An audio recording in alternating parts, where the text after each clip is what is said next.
coming into this year is that player for DC. She could do it in a number of different ways. We saw it last week, and we fully expect to see it on full display here again tonight. She was in on all 3 goals against Jacksonville. 2 of them she scored, the other she assisted, and her head coach, Omid Namazi, said there are some players you come across that have a 6th sense. That is absolutely the type of forward she is.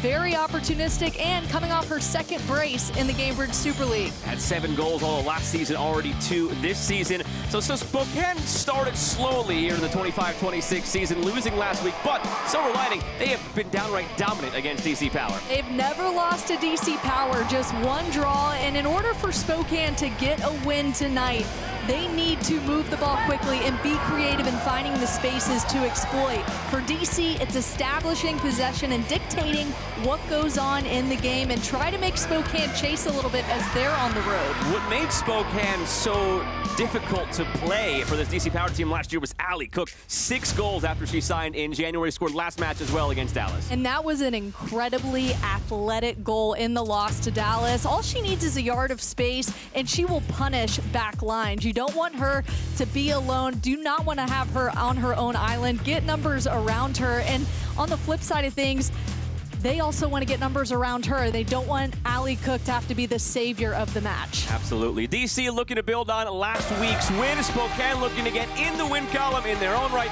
here in this new Cambridge Super League season. It was just over 3 months ago these teams last met here at Audi Field. A 2-1 win for Spokane. What do we have in store tonight? It's the DC Power hosting Spokane Zephyr next on Peacock. Caitlin Clark, amazing at assists. Cambridge, the ultimate assist for your savings. But ever since they teamed up, she's taken assisting to a whole new level.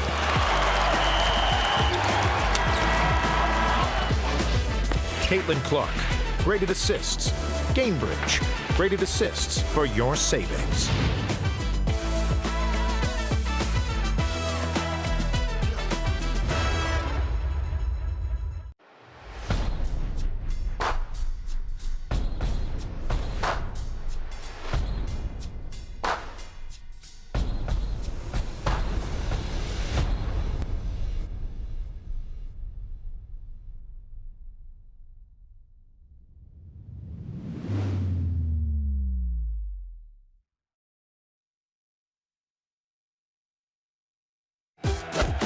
Caitlin Clark, amazing at assists. Cambridge, the ultimate assist for your savings.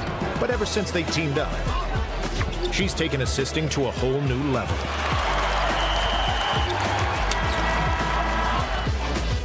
Caitlin Clark, great at assists.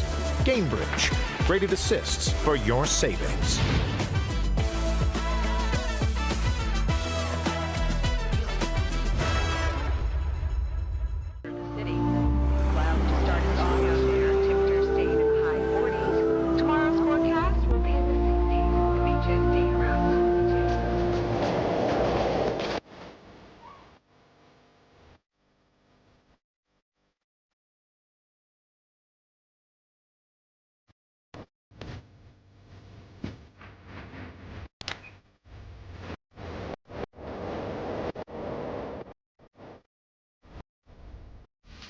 Sports ignite passion, education sparks change. At Cambridge, we believe both have the power to transform communities. That is why we invest in the future of leagues like the Cambridge Super League, rooted in 9 communities around the United States. Cambridge, the ultimate assist to grow your money. Learn more at Cambridge.com.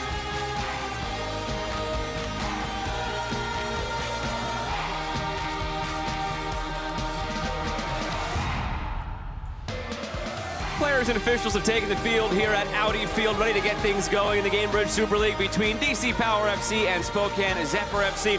Time to first meet the starting lineups as we begin with the home DC Power. DC Power will go with the exact same starting lineup as they went with in week 1, and a name to mention, Sydney Cummins, going up against her former squad, playing with the Spokane Zephyr last season with 3 goals. She's really become the vocal leader now with this DC Power group. Yeah, Omid Namazi overall maybe not happy with the performance from last week, happy with the result, and we'll get much more into that as the day goes along. On the other side for Spokane Zephyr FC, they didn't really stray much either from last week, where they're on the opposite side. They were happier with the performance even though they didn't get the result. Just a small change for them. Emma Jaskinek will start on the right wing. Molly Roos will now come off of the bench. A little bit of a change. Spokane looking for their first win of the season. He was happy with the effort. Josh McAllister, he said they just need to be more creative in presenting opportunities in the attacking third. Josh McAllister looking on, still officially the interim head coach here for Spokane, appointed back in June. And I mentioned he was on the opposite side of Amin Namazi, where there were some things from the performance that he was happy with, and we'll dissect it as we go through. Little things to nitpick and work on now, just into week 2, understanding that it's going to come with a lot of patience here this season. So the result didn't go their way last week. Positives to pull from the performance. On the opposite side, though, Amin Namazi really unhappy with the way DC performed last week, even though they emerged with a 3-1 victory. He said the performance was not our best, which is surprising, but when you look at what he wants his team to play in terms of style, they only had possession for 38% of that match. He's a coach that wants them to establish a rhythm and control the tempo. So if you only have the ball 38% of the time, you're not necessarily controlling the tempo. So he wants to see that number move forward now in their second match. Absolutely. For a team that last year struggled at times, Amin Namazi coming in, new leadership, off to a good start in terms of the result. We'll see tonight in their home opener if they can back it up with a better performance to match last week's result. DC left to right in the black, Spokane right to left in the white. The referee in charge is Irina Petronok wearing the red, just waiting for her whistle to send us on our way. And away we go at Audi Field. Happy to have you with us this evening on Peacock with Brooke Kirchhofer. I'm Joe Malfa. DC Power hosting Spokane Zephyr.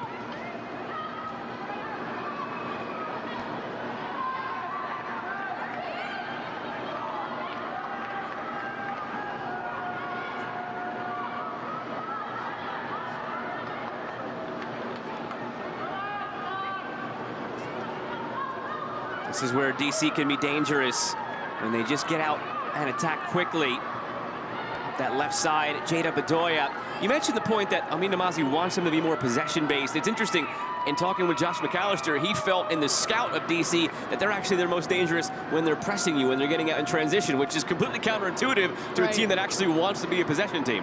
2 of their goals for DC last week came off of counters, so he recognizes just how dangerous they can be in that area. Harmlessly out for a goal kick.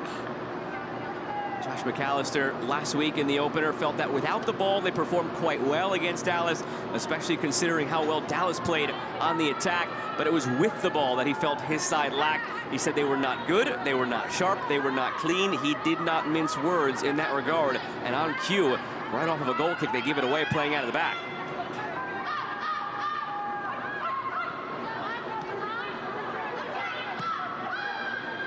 Back to Aquino.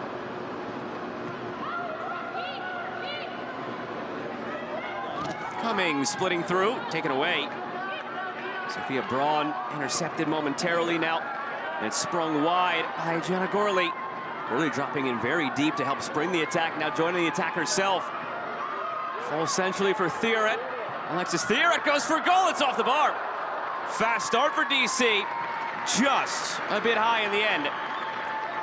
Why not? Early and often testing the goalkeeper, Hope Heisey, and that's exactly what they love about Gianna Gorley, her ability to create, and you see she sets it right up there for Alexis Theoret to have an opportunity. Alexis Theoret, a rookie player out of the University of Virginia, so not too far from here. Not far enough, Charlottesville, but still in the general DMV area.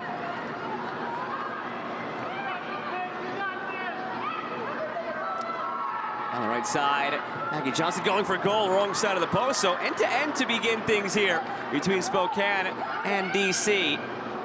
Pam Tucker with the opportunity down that right side, a player that Josh McAllister wanted to see more from after last week. Yeah, talking about one rookie to another, she is in her debut season, and he said that she exceeded expectations in week 1, and you saw how high she got in on that counterattack. She's playing in the back line. They want to see her get forward more often.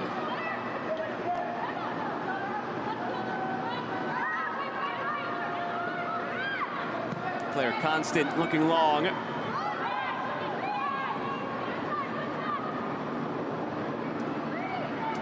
Reese Tappan for Sarah Clark.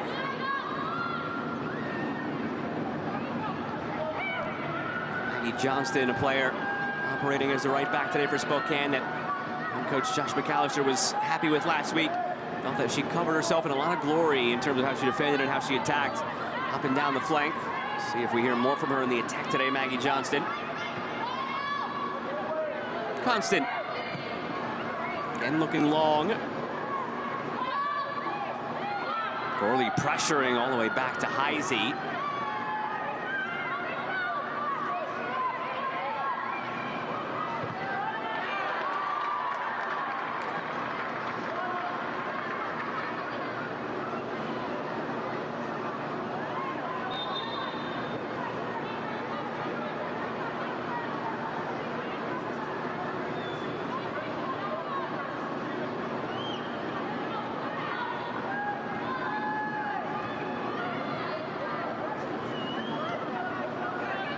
Euler. Clark. Seems clearly an early initiative to see more of the ball from Spokane after how things went last week where they didn't see nearly enough of it. And they were constantly under fire. Now over the top to Allie Cook. Cook and line nudged off by Sydney Cummings, out for a goal kick. Great defense there by Sydney Cummins, and you saw in that Spokane attack, that's exactly what Josh McAllister wants to see them do. Be creative in finding space. He feels like there's areas on the field where they can hurt DC Power, and it's up those flanks of the field. I would expect to see more of that early and often from this Spokane group. You get your first look, though, at what Sydney Cummings can do anchoring a back line here for DC. Former teammate last year of Allie Cook in Spokane. I'm sure that was a battle that we saw plenty often on the training ground last season. We see just a few minutes into this one, and I'm sure it won't be the last time we see it here in this one. Oh, you know it means a little bit more for Sydney Cummins, and we were able to talk with her former coach and GM and Josh McAllister, and he said, look, I'm happy that she's involved, but obviously understanding just how talented she is, it's certainly not someone he wants to face. And in the words of Omin Namazi, she's a leader for us, but she's not our captain necessarily. She's able to lead without the armband. She is their most vocal player on the field. Susanna Fitch wears the armband down here on this near sideline, but she's more of a lead by example type of player. It's Cummings who's on the ball now. As she feeds it back to Aquino. Cummings, who's the vocal leader and organizing out there on the field. Omin Namazi mentioned that he feels she's essentially his extension out onto the field, where whatever message he needs communicated, he can count on Cummings to communicate it out to the players. That was a little bit of dangerous possession in the back line, but again, that shows that confidence that she has in her back line and being able to pass with her goalkeeper in Morgan Aquino. Her head coach also highlighted just how good she is with her feet and building out of the back. We saw a little bit of that there.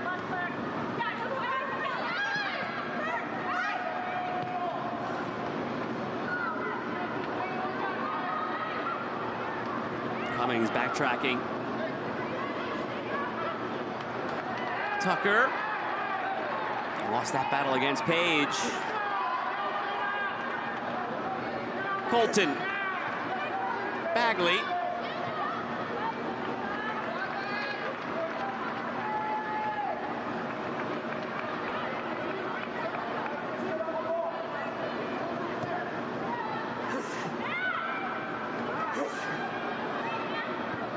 We're already seeing a change in the approach here for DC Power. More possession based, and as soon as they won the ball back, you didn't see that direct approach that we saw them do a lot in that Jacksonville match, and I think a lot of that had to do with the shape of the field, with how wet it was and the ball stopping in so many areas. Conditions much better and easier to play in here today for DC. And to your point, very early and small sample size, a number that'll fluctuate a lot, but right now the possession number is 52 for DC. Last week it was down around 35. So a drastic early shift at least.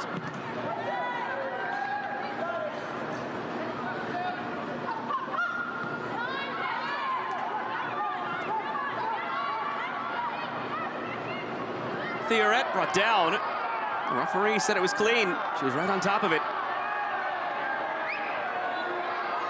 A free kick for Spokane.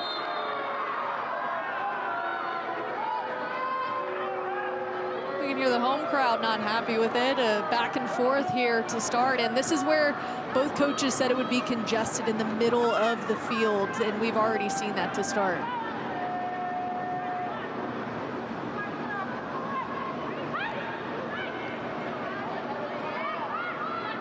Clark takes space. Center back feeding it wide to Kelsey Euler. Former Gonzaga standout, staying in the region, playing with Spokane.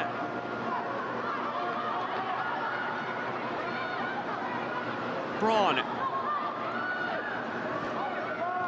Tucker delivering. Kind of a handball there, and it's called. Just bounced up awkwardly on Gianna Gorley. Not much she could have done about it. Just an awkward skip. Great defending there from DC Power on Spokane's last opportunity up the field. You're starting to see them find those little triangles up the right side of the field, trying to find a seam forward.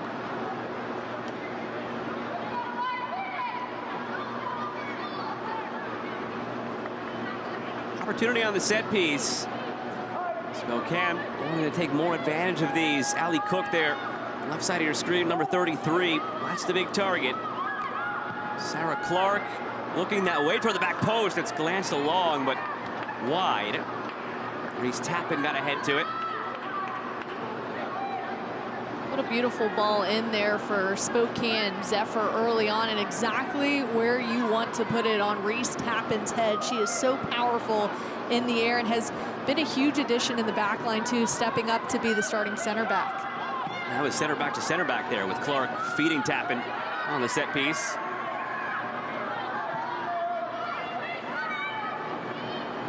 All the way back to Heisey.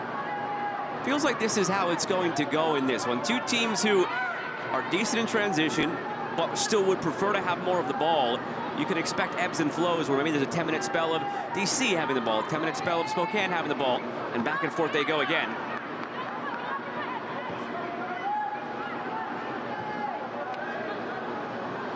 The question will be who will make the mistake first. If you want to be a possession-based team, you have to be so clean and be careful about not getting too spread out. Can you stay compact enough as you possess up the field? Jada Bedoya goes down, and it's Bedoya who's called for it again. The home crowd not happy with that. It's coming the other way.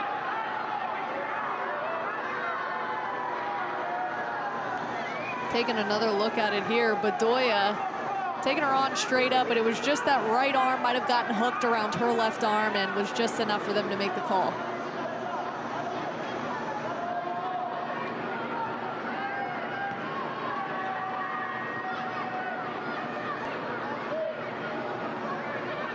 Theoret. Cummings.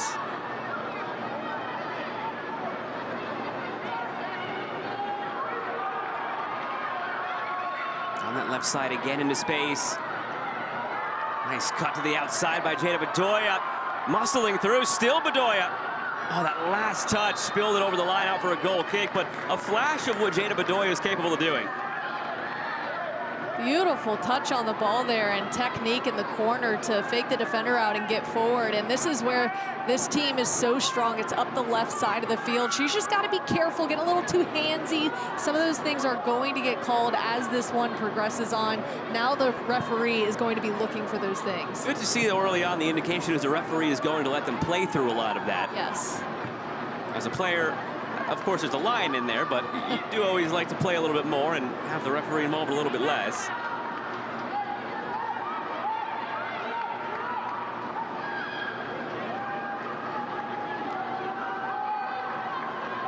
It's figuring out what you can get away with. Yes, and how much of it.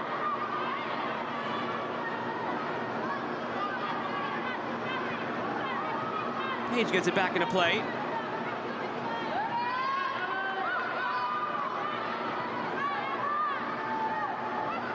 Cook, back to goal.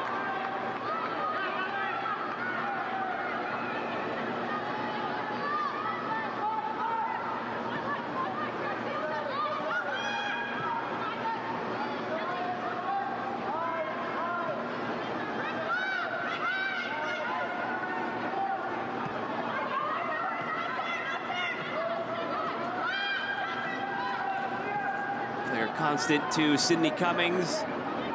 Seems like those two are fitting in very nicely together as that center back pairing for DC.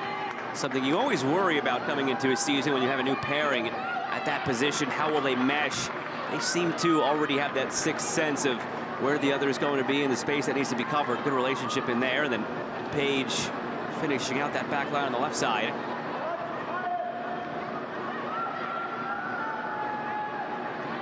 A couple of years professionally in Portugal for Page before coming to the Super League last year, and in the Gamebridge Super League this year, joining DC for her first season with the club. Last year spent with Tampa Bay.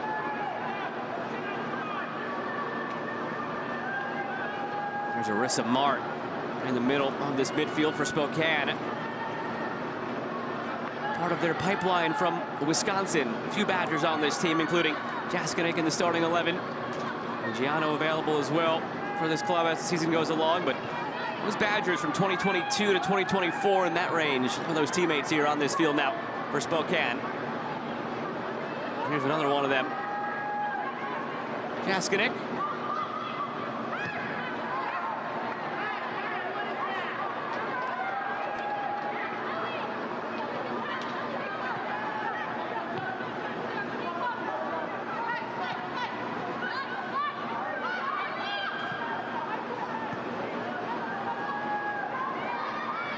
Spokane has done a really nice job with this high press, forcing DC Power to possess in their own half the majority of this last 5-10 minutes here. Picked up by Gorley. And that a play. That's some of what I think Omi Namazi was not happy with last week as well. And you could blame it in some regards on the pitch because of the weather, sure, but better conditions here tonight. Those are moments that'll frustrate him for a team that he felt wasn't as crisp as it could have been last week. Right, you want to possess, but you don't want to continue to possess in your own half. At some point, you have to get forward because a forward like Ali Cook is going to continue to read how they're moving the ball on their back line and is eventually going to punish you if you don't get forward. And DC Power, credit to them, they've been able to establish possession. Now it's can they move that possession into the other half. Trying to do so here through Bagley, cut off by Euler. And there's where that pressure can come into play from DC. Gorley forcing it long. Spokane dealing with it well, though, as they're forced long. Looking in through Cook.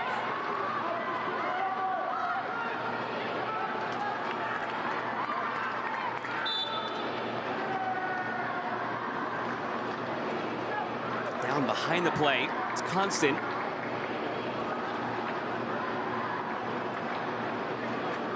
They're Constant. Their second year with DC Power.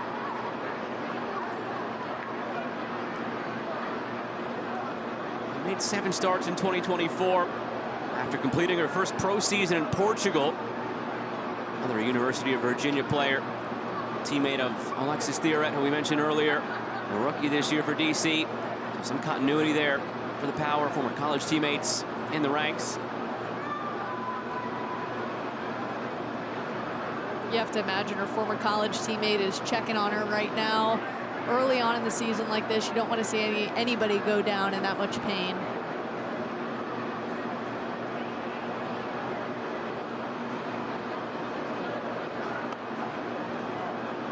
Opportunity here for the coaches to bring the players over for a conversation. I don't know that either coach would be particularly happier than the other through 16 minutes. Both probably pretty neutral with what we've seen so far based on the conversations we had with them coming into the week.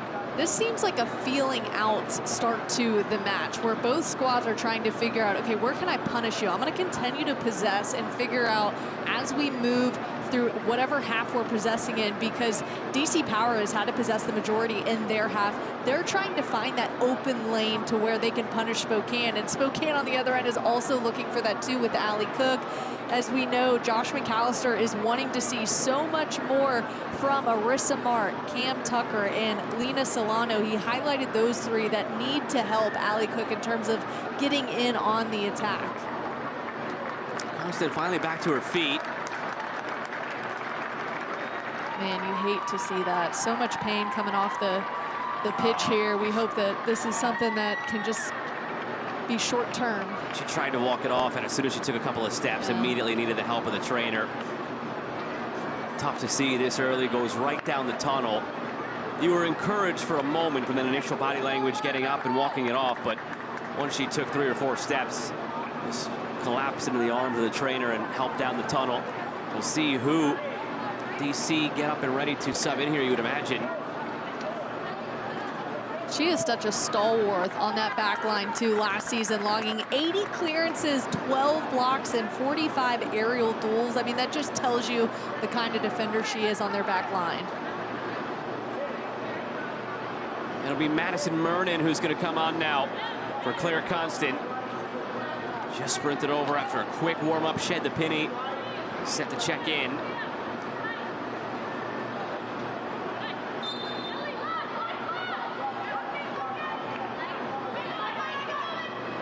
Laying down a player right now, DC.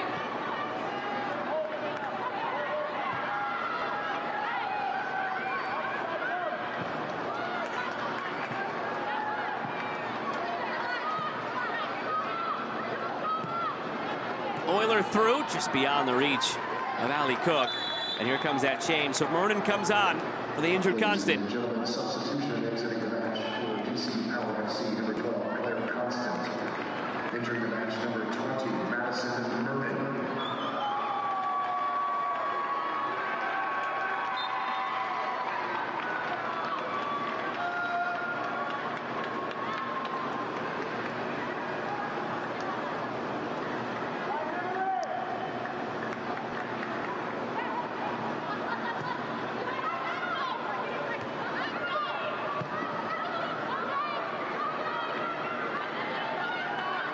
Bedoya keeps it in. Bedoya again, we've seen her go already in this one. Bedoya, Gorley, caught between her feet. Gianna Gorley trying to salvage this. Unable to. Oh, man, and Gorley had space, too. Just one unlucky first touch, and a credit to Spokane's defense. They were on her quickly after that one touch.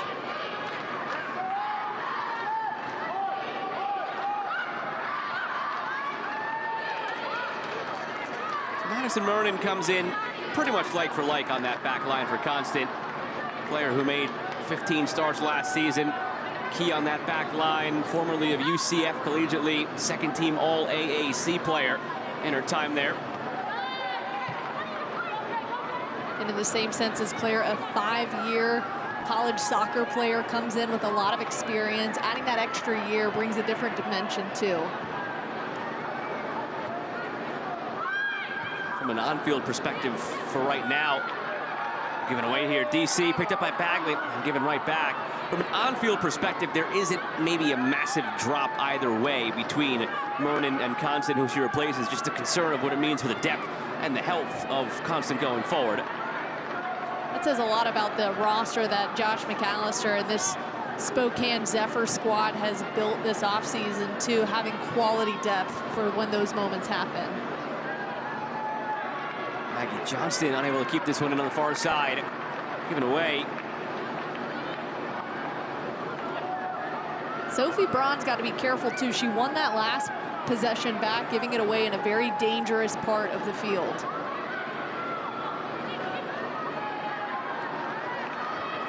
Sloppy giveaway the other way now from DC.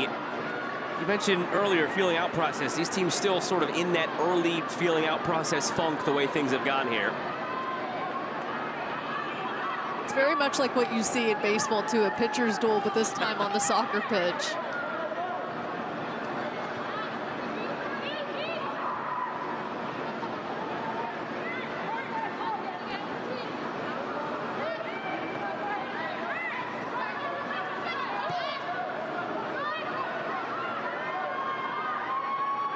Murnan.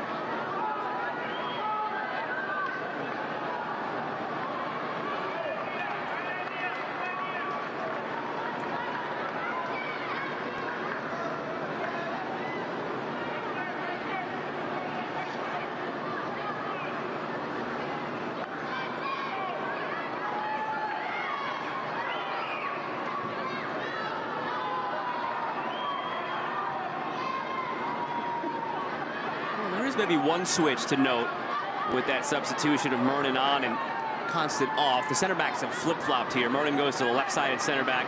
Cummings becomes a right-sided center back where Constant had been. And outside of that, nothing else changes for Power. That says a lot about the Spokane Zephyr, what they have been able to do, or excuse me, what DC Power has been able to do up the left side of the field too. Bedoya has been active. Here they go again. That's where they want to build out of, as we heard from their head coach, Obed Namazi. He understands the strength that left side has. Between Page and then Bedoya. Emily Colton helping on that side as well in the midfield.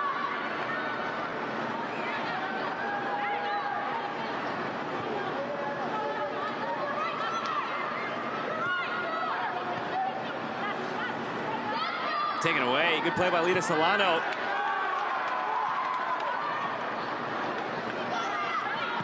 A little bit of a homecoming here for Lena Solano. Spent about a year and a half with Washington Spirit and NWSL, called this stadium home. Now a visitor with Spokane Zephyr. So we're halfway through this first half at Audi Field. Glad to have you with us this evening on Peacock with Brooke Kirchhofer. I'm Joe Malfa. 3 shots combined in this one, 2 for Spokane, 1 for DC. Neither side has yet tested the keeper. Possession just about even as well. DC coming off a season opening 3-1 win over Jacksonville. Spokane a 2-1 season opening loss against Dallas. Difficult for Spokane, having to travel twice to begin the season. Look out here. Well done by Hope Heise just to get it away quickly, but picked up by Theoret, who hit the crossbar earlier. Theoret plays it in, chested down by Bagley, laid through for Gorley. Still alive here, there it is! Gorley the assist, feeding it along. The pressure had been mounting, and finally, the opener for DC here at home that they were looking for. We were waiting for which team would make that one mistake, and it was the slow pass back to the goalkeeper that started that build forward for DC Power. As we take another look at it here, an opportunity in the box, such patience. You had 4 forwards converge around the play, waiting for their moment, and a beautiful shot in a spot the goalkeeper just can't get a mid onto. It's Emily Colton who ends up finishing it off. And for Colton, it's her first goal in the Gainbridge Super League. And just 1 assist through 13 appearances last year after she joined in the winter. Finished out her collegiate career last fall at Wake Forest, joined last winter. Had 1 assist in 13 games, now gets her first goal. Surprising that it's just her first goal too, because of that work rate and ability to run at defenders, as we saw there in the attacking third. She's a good player in the pocket in those moments. Spent the first 3 years of her college career at UNC. Last year at Wake Forest, made the College Cup with the Demon Deacons. Second team All-ACC last year.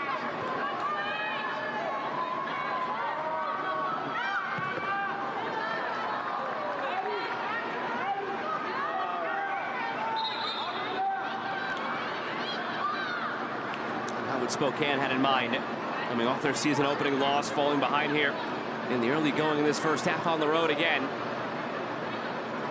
That was one of those wrong timing possessions there for Spokane. For Anna Bagley, you want to say right place, right time? She just wasn't expecting it, as they were trying to get forward Spokane with a long ball, trying to dump it over the back line, but credit to Anna Bagley for cutting it off.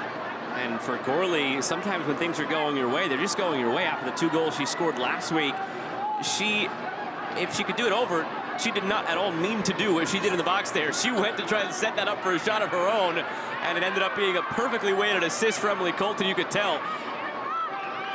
So Gorley gets the assist, Colton gets the goal. She could tell people that she meant it. Yes, I mean, it looks like a great possession right there in the box. They were able to ping around 2, 3, 4 passes, if you want to call it that. She'll take it. Counts as an assist all the same. Gorley had just 1 of those last season, more known for the goal scoring with 7 last season.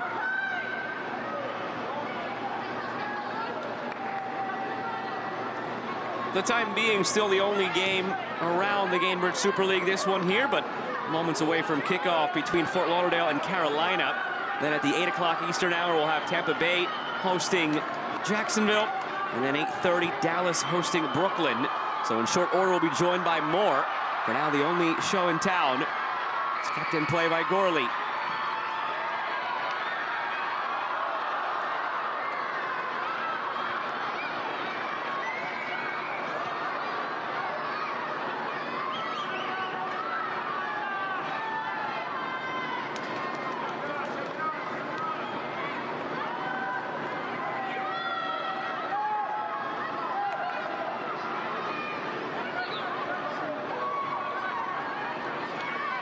Holton pressuring.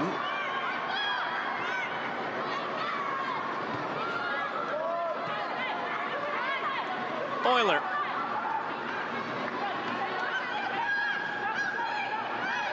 To Solano. A defender in the air, Solano. Darting end line. Well defended by Susanna Fitch. Really strong counter there by Spokane Zephyr. This is what this match is going to be. It's going to be one or two mistakes made as both teams are trying to maintain possession, and then the other team goes, and you just saw that with the Spokane able to get forward early.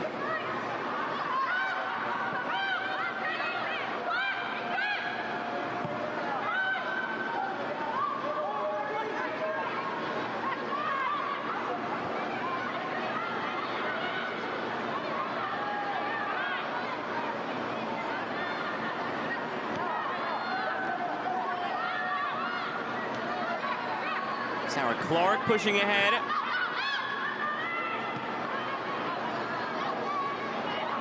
Johnston. Jaskinek. Into Cam Tucker. Well defended by Page, stepping up through. Wanted to go, but pass was behind her.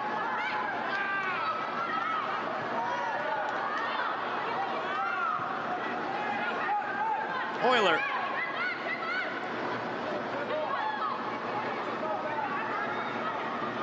End line Euler feeding it through, just wide. Nearly the perfect response from Spokane. Cam Tucker would like that one back.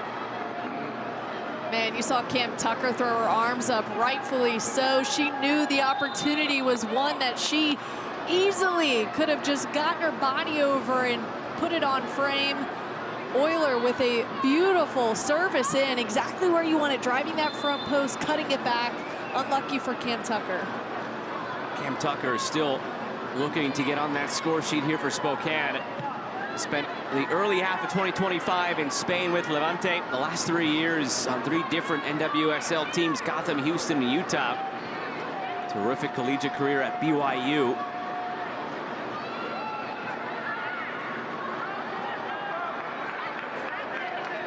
Spokane will go as that front 3 of Tucker, Cook, and Solano go. Plenty of talent and experience. Now fed ahead to Cook. Flag stays down. Allie Cook. Fronted well by Cummings. Is it out for a corner? Yes. Waiting for the point from the officials. So still a corner for Spokane, but could have been much worse defensively for DC. A gorgeous through ball for Allie Cook, as we saw in the season opener, how special she can be when she just gets space. They double teamed her there as she received that through ball. Credit to DC Power putting numbers around her. Allie Cook, you're going to have to keep those numbers around her because she is so dangerous in those moments.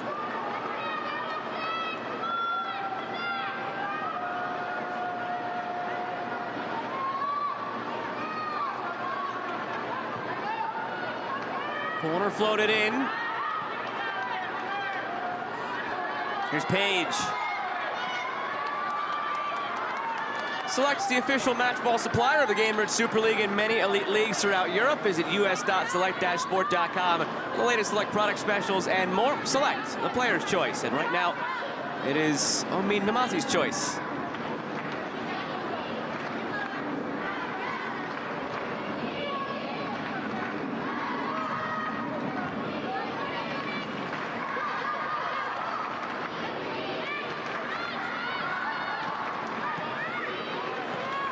Bagley to Fitch. Nice up back and through for DC. Down this right flank, it's Theoret. Helped create the opening goal. You can see what she wanted to do there, clicking it back. Ends up with it anyway, Theoret. Gilbert. Page. Delivering toward Gorley, cleared by Clark. Feels like DC are winning a lot of those loose balls in the midfield. Here they are again through Theoret.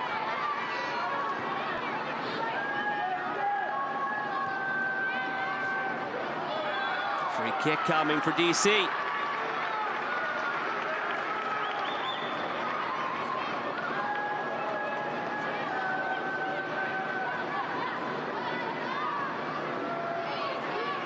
This is something Jazz Kinnick absolutely cannot do, and she knows that. When you extend your arm out on the forward with your back to the goal, it's going to be an easy foul, and it's in a dangerous spot too now with DC Power.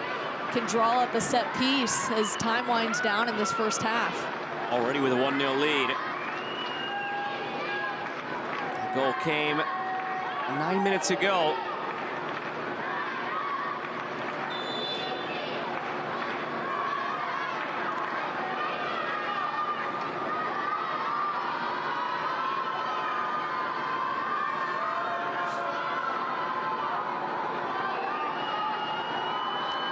Page runs over it.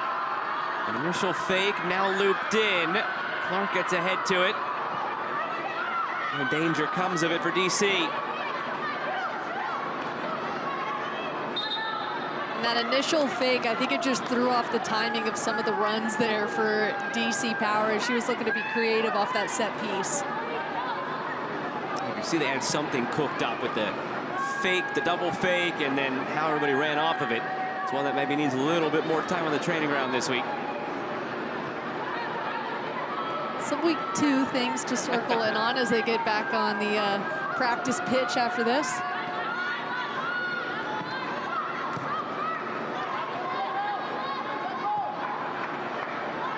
Tapping. Braun. Now Jaskinek. Space down the right side for Johnston. Squared back for Solano. Couldn't settle.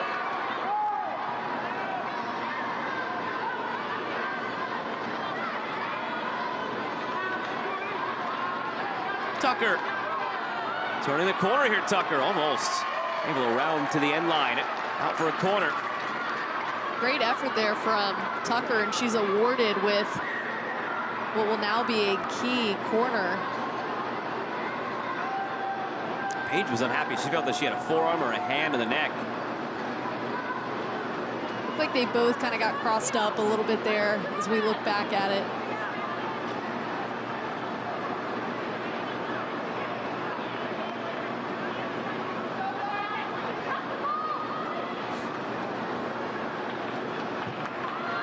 Another corner for Spokane. Jaskinek nods it down, flicked on. Loose in front, saved off the line by a defender.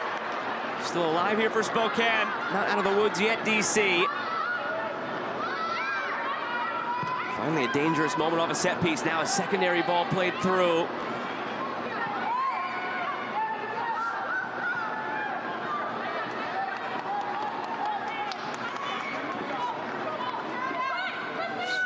Taking a look at that last corner kick, Spokane looking to give themselves a chance, and it looked like Jazz Kinnick might have been able to put this one on frame with a player trying to flick it on.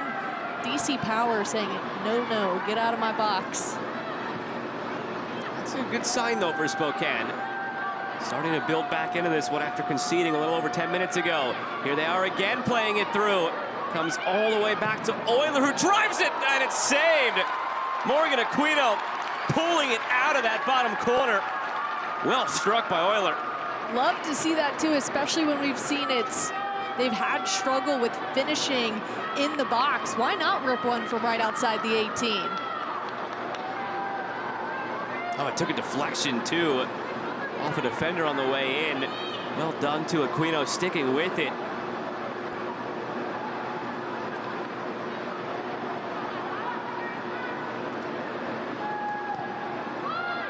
From the corner. Nothing comes of it for Spokane.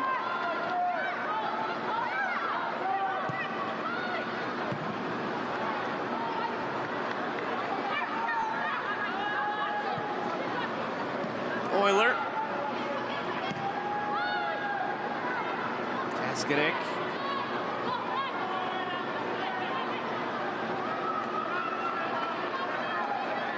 Here goes Bedoya. We've said that a few times tonight. Plenty of space for Jana Bedoya. Gorley.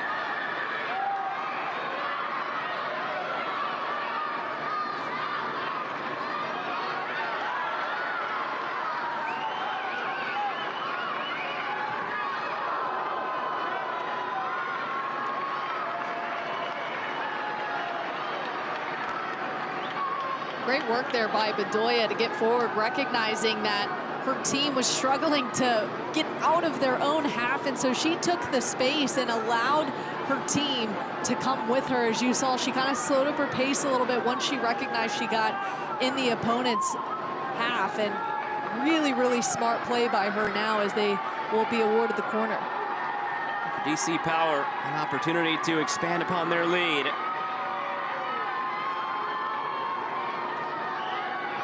First crack at a corner. Played back. Theoret through. Oh, nicely done in terms of the idea. Just beyond the reach, though, of Bagley, who would have had plenty of space in the box to make a decision. Great idea there by DC Power with the short corner. Just like maybe one or two touches was a little bit too firm.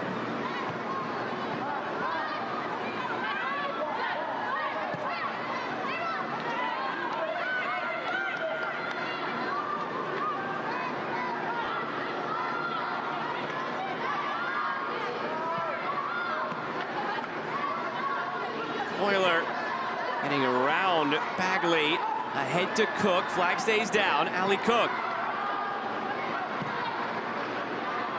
Switching for Cam Tucker.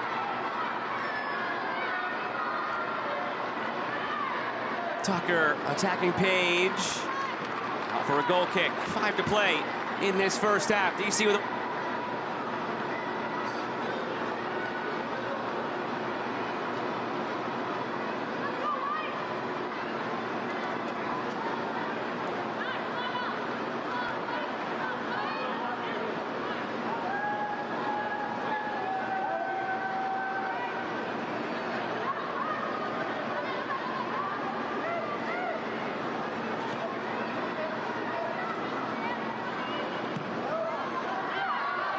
contact there, and a free kick awarded for DC.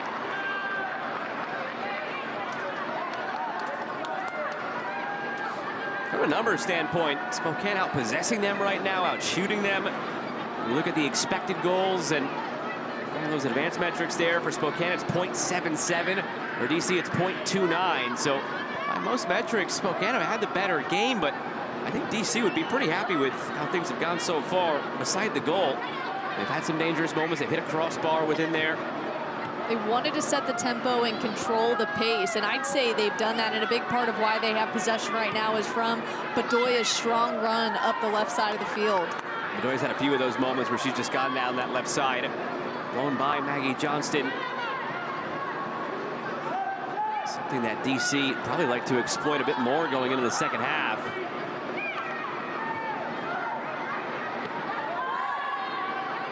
Bagley. Substitute Madison Mernon came on for the injured Claire Constant.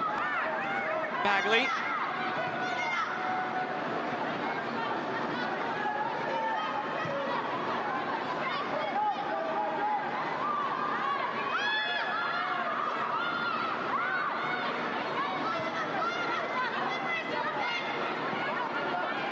Score from elsewhere, Maddie Mercado 1 minute in, giving Fort Lauderdale a lead over Carolina.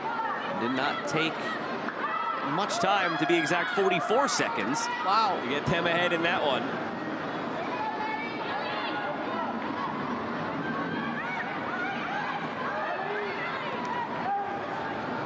Two other games still to be kicking off later in the evening as well. Our 4 matches at some point tonight will overlap, pending weather delays anywhere. I don't know that that is a thing. I don't mean to jinx it, just pointing out the obvious that at some point we may have all 4 games running concurrently tonight. So hope you got the either quad box going or multi-screen going on Peacock for all your Gainbridge Super League needs. It's week 2. It's the best time to be tuning into the Gainbridge Super League. All these squads figuring out what they have, changing lineups, figuring out who the stars are going to be for this new season. So elsewhere, it's Carolina up 1-0, Fort Lauderdale, Tampa Bay, Sporting Jacksonville. That's kicking off in about 10 minutes time, and then Dallas and Brooklyn at 8:30 Eastern.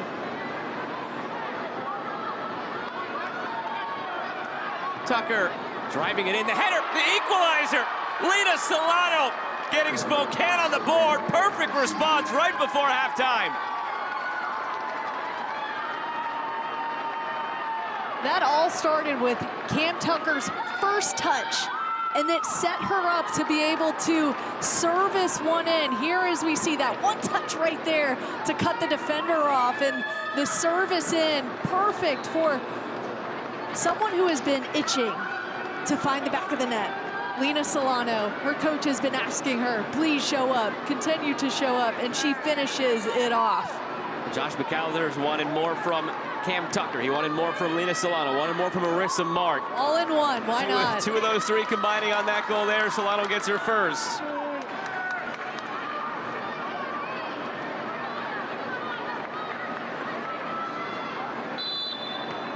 Spokane Zephyr FC goal scored by number 8, Lena Solano in the 44th minute. The timing of Solano's run on that goal as well, to be able to put some force behind it on the header goal.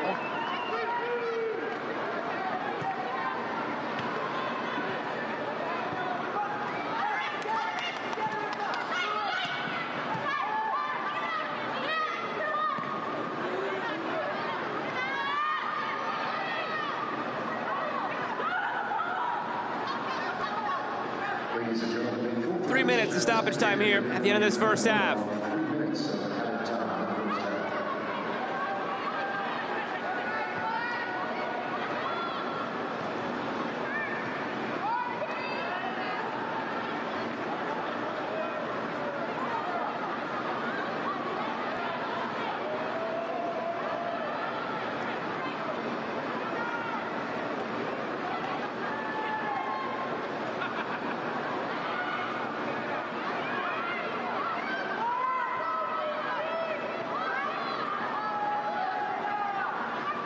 And they double down and find another one here before the break. And is out for a corner. Well won out of the hustle by Marissa Mart. Very easily could have just let that one go. Out for a goal kick. Through the hustle, wins a set piece.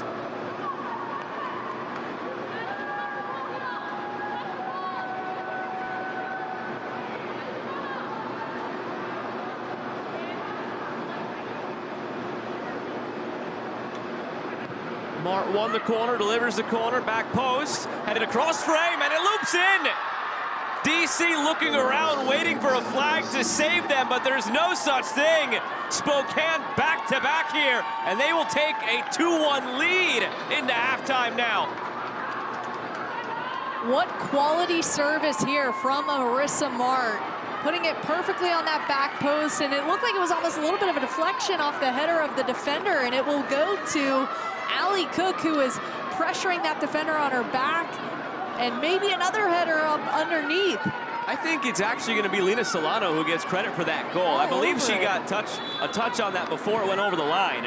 We'll wait for the official score to come in, but I believe Solano headed that before it crossed the line, and she was onside because there was a defender on the post. So if that holds, that's a brace in this first half for Lena Solano.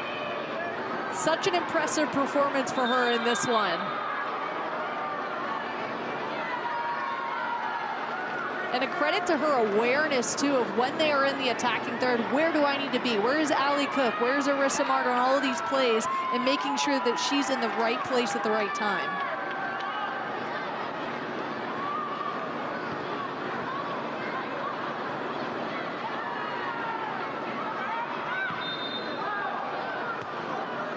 Free kick for Spokane.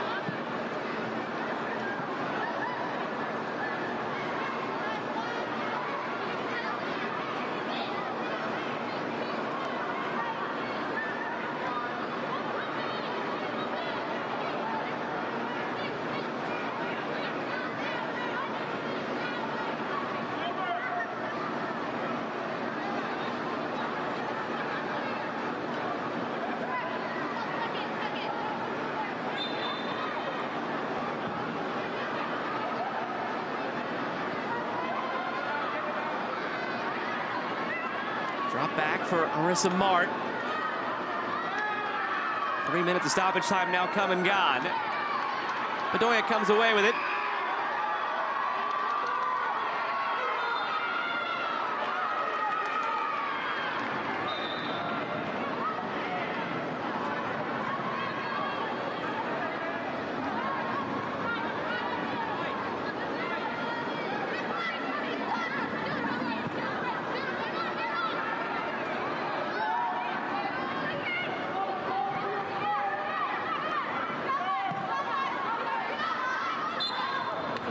Whistle goes to end an eventful first half here in DC. It was Spokane who struggled early, DC who found the goal in the 25th minute.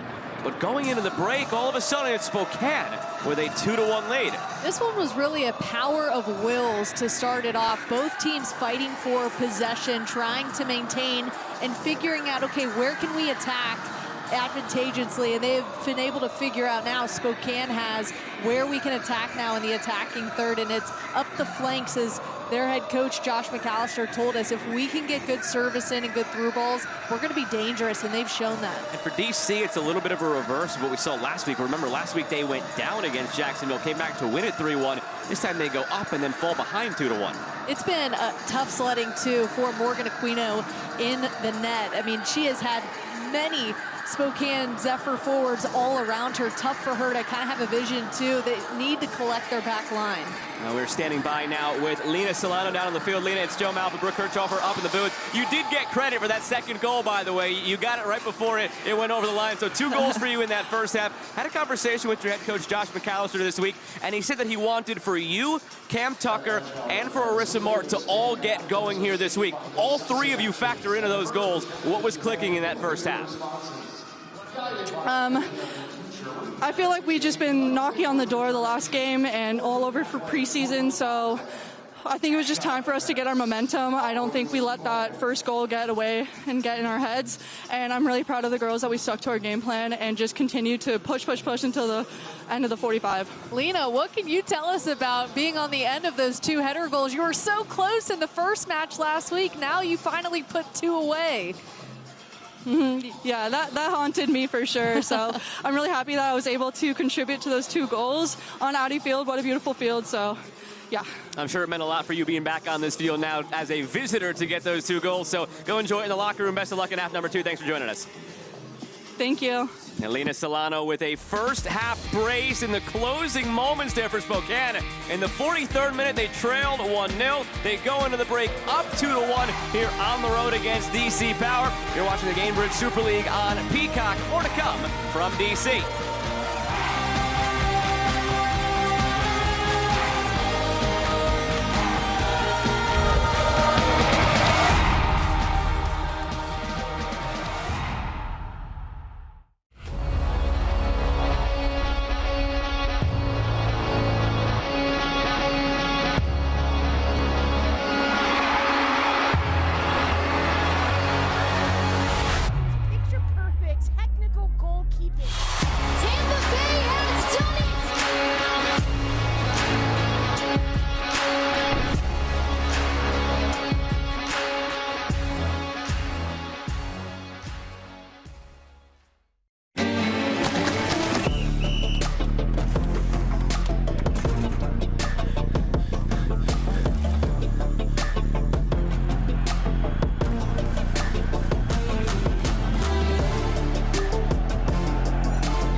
Tires in the USL help soccer journeys everywhere to drive harder. From city playgrounds to suburban sidelines, from early mornings to late nights, from fun with friends to winner takes all, from the biggest fan to the biggest heart.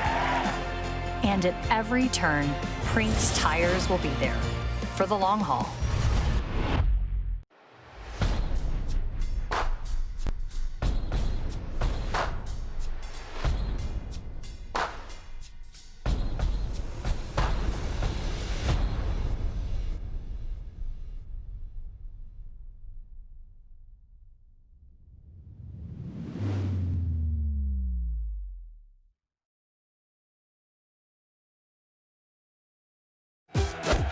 Caitlin Clark, amazing at assists.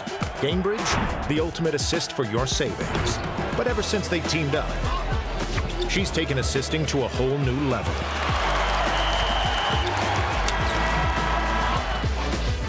Caitlin Clark, graded assists. Gainbridge, graded assists for your savings.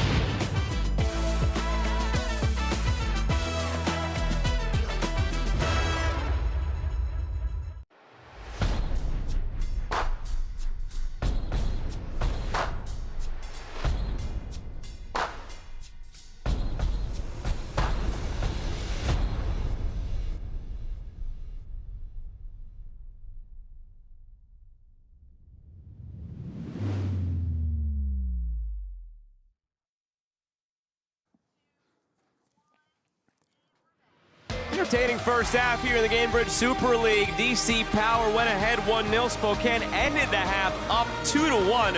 Take a break from our game for a moment and take a look around the Gamebridge Super League with some news and notes as we're into week 2 of this 2025-2026 season. Tampa's new home pitch will now be known as Suncoast Credit Union Field. Partnership just announced this week. Speaking of home field advantages, Brooklyn earned their first win at home this past Saturday since moving to the new venue last spring. And new home, new team, inaugural match. Jacksonville got to see Jade Pennock get that first ever goal last week, though they fell to DC. Entertaining game last week. Good to see Jacksonville now part of the ecosystem. Hey, even though they fell to DC, Sporting Jacks is one to keep an eye on. They've got a lot of talent on the pitch this season. Absolutely. And we look around now at the scoreboard for the night. Have one game in action already. It's Carolina up 1-0 on Fort Lauderdale. You just mentioned Sporting Jacks. They are kicking off in about 2 minutes on the dot against Tampa Bay. And Dallas and Brooklyn later. What has your eye from the rest of the slate here this evening? It's got to be that 8:30 kick between Dallas Trinity and Brooklyn. Because of Dallas Trinity is coming off of that explosive win over Spokane to start the season. Can they keep that going against Brooklyn? And my eye's on the other one that's kicking off in now 1 minute and 30 seconds between Tampa Bay and Sporting Jacks. We had the Florida rivalry last year between Tampa Bay and Fort Lauderdale. Add a third team into that Florida triangle now between Fort Lauderdale, Tampa Bay, and Sporting Jacks. So we'll see that meeting coming up in moments. And we're just a little while away from kicking half number 2 between Spokane and DC.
Action-packed first half between DC and Spokane. We'll fast forward to the 25th minute. That's when things really picked up when DC got on the board first. DC was in control after this one, netted in by Emily Colton. And it was toward the end of the first half where we really got to see Spokane come along, as we see now in the 44th minute. That great first touch to cut the defender off, and then puts it in perfectly for a running Lena Solano, who heads it into the back of the net. Cam Tucker on the assist there, and we would hear more from Lena Solano just 2 minutes later into first half stoppage time, this time off of a set piece, but still another headed goal in for Lena Solano. This is where you got to be right place at the right time, and you see that deflection, and she recognized where it's going and is able to just get a quick flick on and find the back of the net here. Such a tough positioning too, how she had to angle her back to be able to get ahead on it. It was DC who started quickly, but remember, Spokane dominated this series last year with 3 wins and a draw, so DC have still never beaten Spokane. They face an uphill battle in the second half, which is on the way from Audi Field.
Sports ignite passion, education sparks change. At Gainbridge, we believe both have the power to transform communities. That is why we invest in the future of leagues like the Gainbridge Super League, rooted in 9 communities around the United States. Gainbridge, the ultimate assist to grow your money.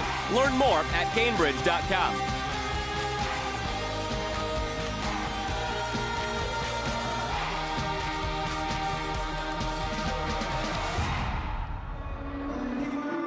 teams are ready to get things going here in half number 2 with Brooke Kirchhofer. I'm Joe Malfa. Happy to have you with us here on Peacock. Brooke, what do you need to see from DC to respond now and get back into this one after it seemed like they were going to cruise into halftime with a lead, now coming out of the break down 2-1? I think you need to be more direct in getting it to Gianna Gorley, who has the wherewithal to be able to hold it up and allow forwards to kind of flank around her and get forward that way, because the possession through the wings are just, it's not putting together enough opportunities that they would like at this point. I think if they can get it to Gianna Gorley, who can have her back facing to the goal and distribute, they'll have better chances. And a change coming out of the break for DC as they replace Anna Bagley with Carly Frills, and we're underway now in half number 2 with Spokane up 2-1 on DC Power.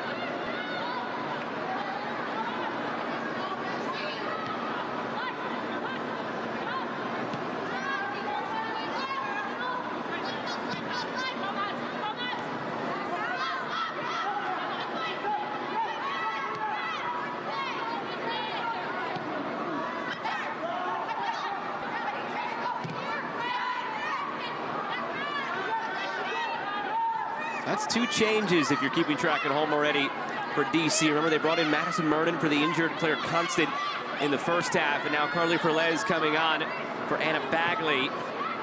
Frills played just 3 minutes in the opener last week. 10 appearances, 6 starts last season after joining in the spring. Finished out her collegiate career at VCU in the fall before joining DC midway through the season. Player on that 2023 World Cup team for the Philippines, 44 caps for her country.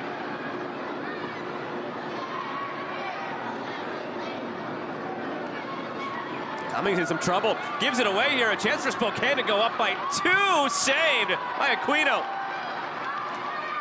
Lena Solano narrowly missed the hat trick. That's the organization we were talking about at halftime that DC Power has to have in their back line. You can't just rely on Morgan Aquino to do it all. They relied on her big time there. In that moment, not out of the woods yet. Flicked away by Theoret. Hallie Cook was waiting to head that home on the backside. Spokane just swarming here. Solano wants it. Brought to the end line.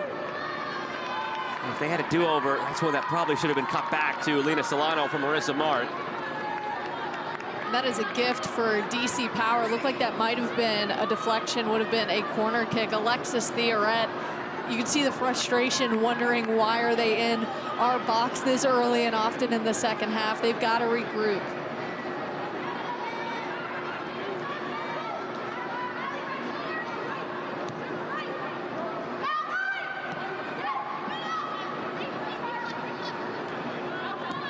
Colton opened the scoring in the 25th minute.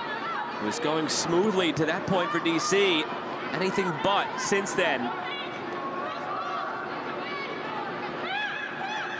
Tucker assisted the opener for Spokane. Dispossessed this time.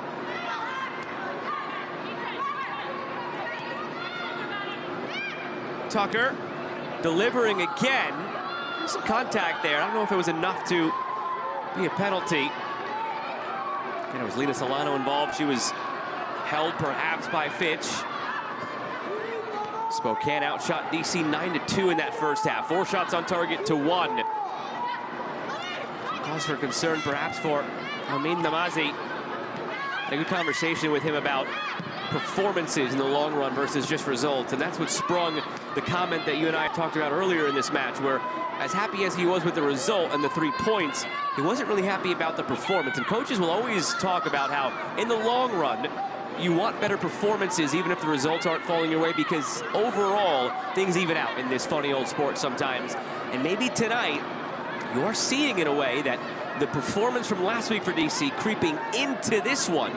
Last week, it went their way. It bounced their way. They win it 3-1. Not going their way tonight for 2 very similar performances. And that main point of emphasis is when they are possessing and getting forward, do they have the wherewithal that when they do lose the ball, are they getting compact enough? And that's just not happening right now between those back 2 lines in the midfield and the back line. They're getting way too pulled out, and it's a credit to Spokane.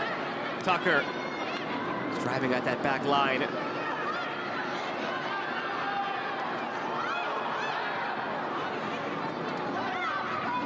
The organization right now between Spokane's front line is why they're having so much success. We can clearly hear the communication down on the field between their front four, and that is what's putting so much pressure on DC's back line.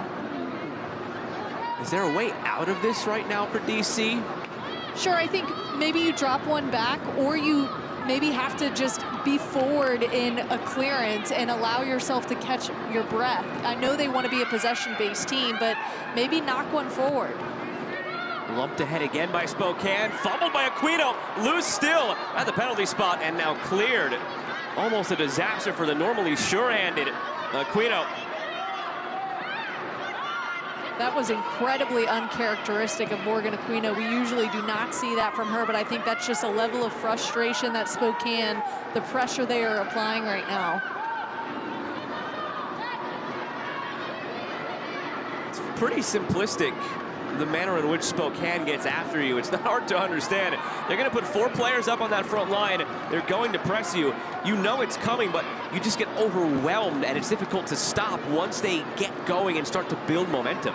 What they're really good at is these little triangles that they're building up the sides of the field. It's so hard to defend. They're getting their numbers forward in a way that DC Power is just scratching their head. How do we stop this?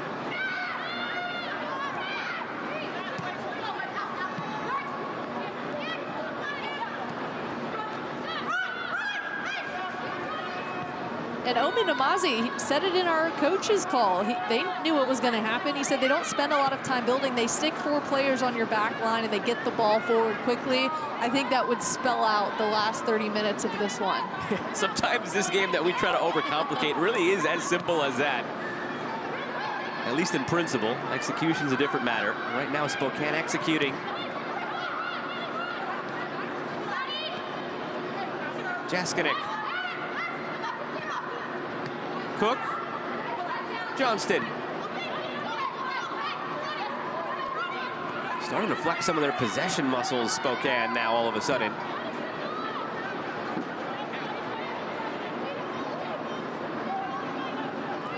Four meetings between these teams last year. 3 Spokane wins, 1 draw. Their last meeting was here at Audi Field last May. A Spokane victory. 2-1 was the scoreline that night. Pair of goals by Amina Akic. Settled here by Mart. Feeding it through for Tucker. Blocked. They've really done a good job of building up this roster, Spokane, after a club record transfer and sending Amina Akic over to Lexington. They've been able to really utilize the resources and build this team incredibly deep all around. Something we spoke about in the first half, that you can make the case, I think, Brooke, that this team has probably 16, 17 starting caliber players, and that sort of depth in the long run of a season that runs fall and spring, that sort of depth is going to carry you. Absolutely is. And just the quality of touch the front line for Spokane has had so far in this one, just the patience, and that's what you want out of your forwards, is when you're in the attacking third, are you level-headed and calm? And that's exactly what we've seen.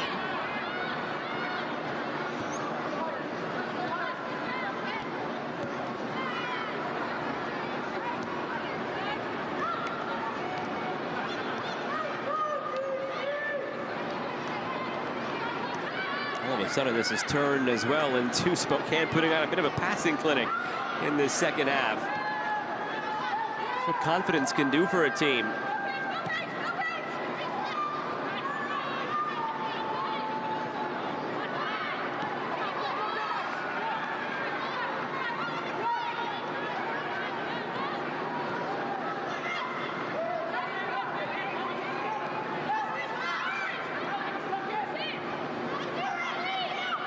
Theoret, Aquino.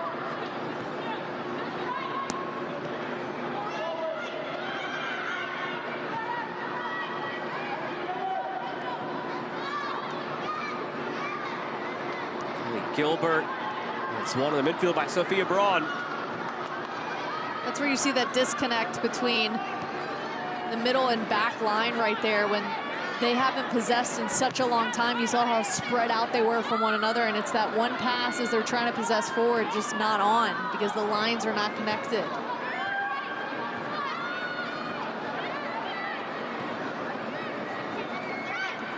It is truly remarkable, though, the clinic, as you mentioned, that Spokane is putting on right now in terms of possessing, and it's because it's the quick passes and the quick passes forward with intention. It's a small sample size of just 10 minutes gone in this second half, but they're possessing the ball at a 65% clip in this half alone. After in the first half, they lost that battle 51-49. A really nice spell right now for Spokane. And of course, as we talk about it, they give it away, but they do win it right back. About to go to halftime with Carolina up 1-0 on the road against Fort Lauderdale. 15 minutes in, still scoreless between Tampa Bay and Sporting Jacks. And about 10 minutes from kickoff in Dallas between Dallas Trinity and Brooklyn.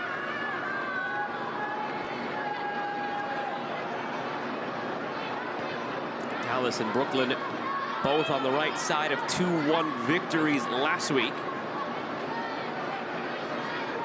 Carolina playing game number 1. Remember now, with 9 teams in the league this season, with the addition of Sporting Jacks as compared to last year's 8-team league, there will be a team that falls off each match day. It was Carolina last week, and tonight it's Lexington.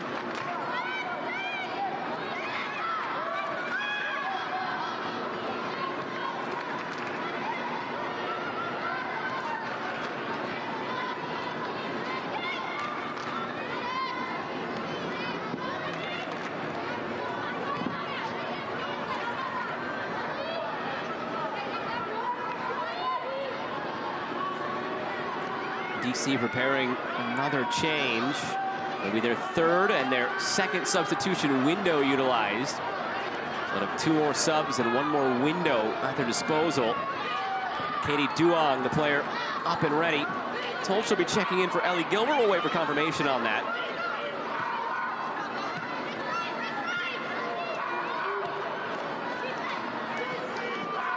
See her there, number 9, bottom of your screen.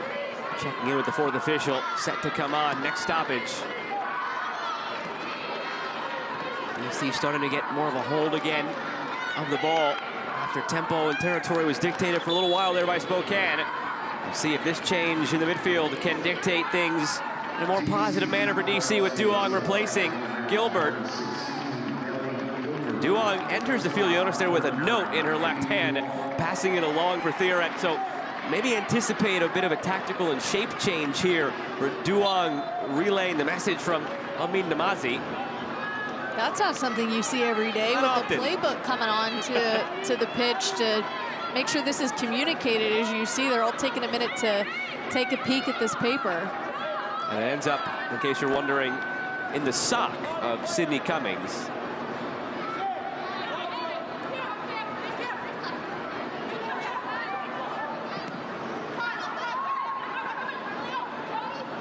Good to know she did not litter here at Audi Field. And maybe, too, that's by design, to be a little bit of trickery from Omin Namazi, not communicating it out loud for everyone to hear.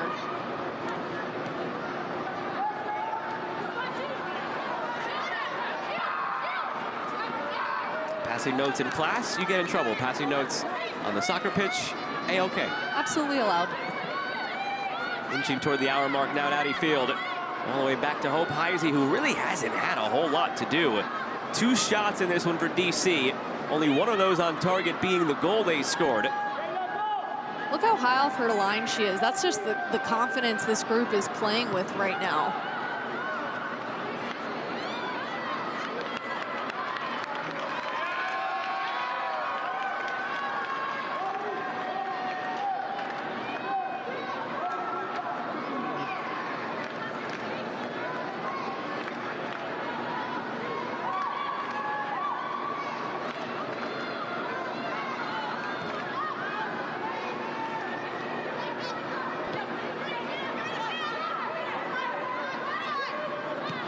Still trying to piece together what the different look might be for DC. Hasn't really quite manifested itself yet after the note passing. Furlez delivering, bounces through. Heisey has it, could have been dicey as Gorley was crashing in. That's their best chance they've had in quite some time in this match. Encouraging to see that DC was able to get forward, as we see Carly Furlez, who's coming off the bench, looking to make something happen up the left side.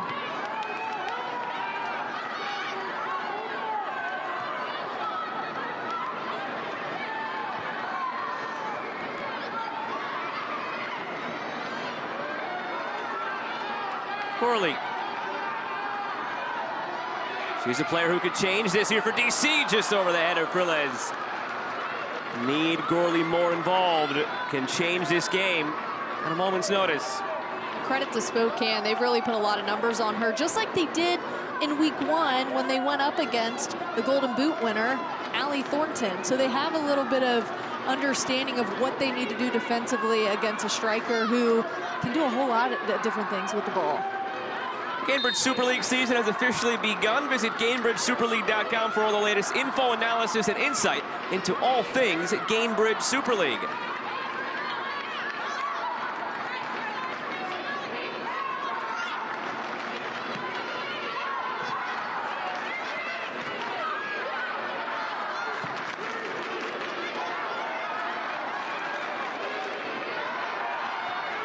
Clipped in, Colton with one already, nearly a second. Oh, incredible acrobatic effort there to just get enough of a redirect on that to make it interesting. I don't think Hope Heisey was ready for that one, but that's the importance of getting numbers around the ball. Here we see the ball in to Emily Colton, who gets service on it, and Heisey can't catch it with one the first time, has to land on it. If you've got forwards around her, it could be a dangerous situation.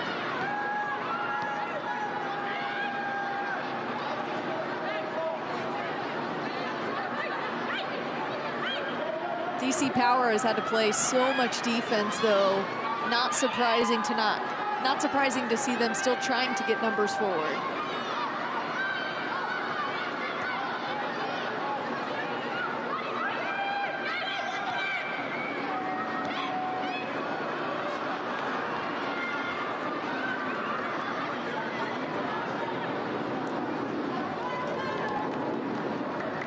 Scoreless still between Tampa Bay and Sporting Jacks. 20 minutes gone. Carolina up 1-0 at the half over Fort Lauderdale. And kick coming in about 6 minutes time in our final game of the evening between Dallas and Brooklyn. So for a little while, we'll have all 4 matches running concurrently in the Gainbridge Super League here in week 2 of the 25-26 season. Dangerous ball in, sliding effort to the back stick from Solano, ends up wide. Euler unable to keep it in play. There's been these little warning shots from Spokane in this second half. The scoreline hasn't changed in half number 2, but Brooke, they've been knocking on the door. It's felt like they've been more likely to get a third than DC to find that leveling goal at this point. The connectivity that this group is playing with in just week 2 has been incredible to see in terms of what the change they made from week 1 to week 2, coming off of that loss. As we just saw Maggie Johnson, a beautiful ball in, and Lena Solano didn't have to do much. She put it right where it needed to be, and I think that's just a credit to what they have done this offseason, building as a group.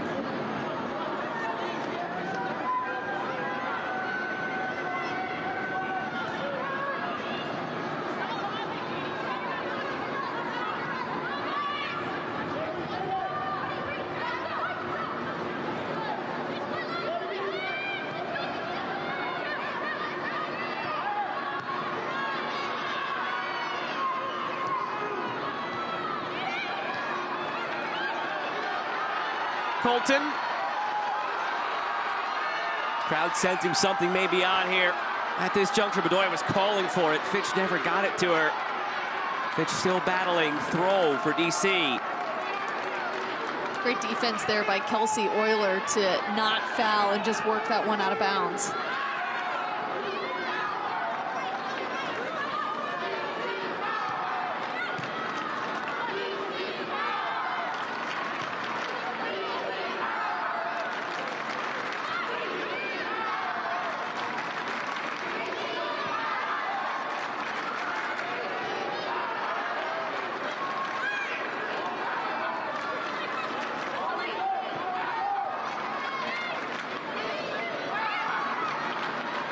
Touch from Tucker to keep that in, but speed from Colton. She wins it.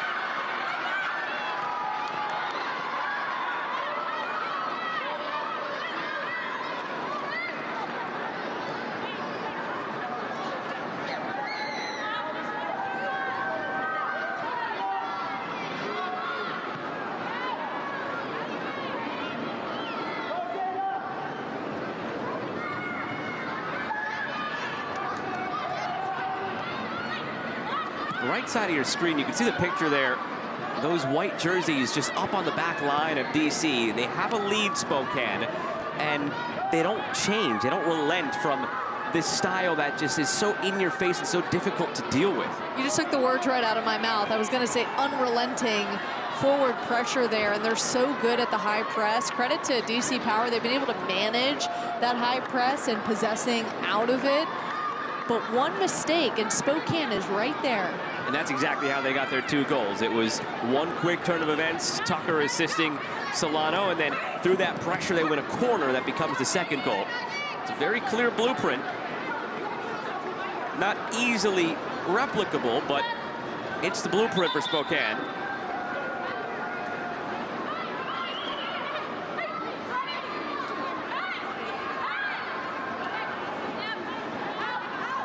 That was just kept in play for Colton. Gorley cutting in. Gorley going for goal right at Heisey for her 2nd save of the match.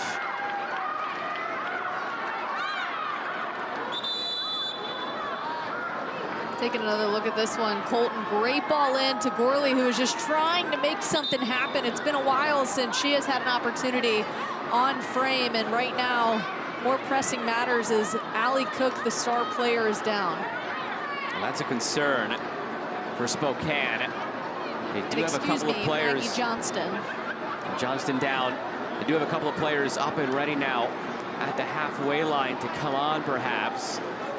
Question is whether that was for Johnston initially or if they have to alter their plans.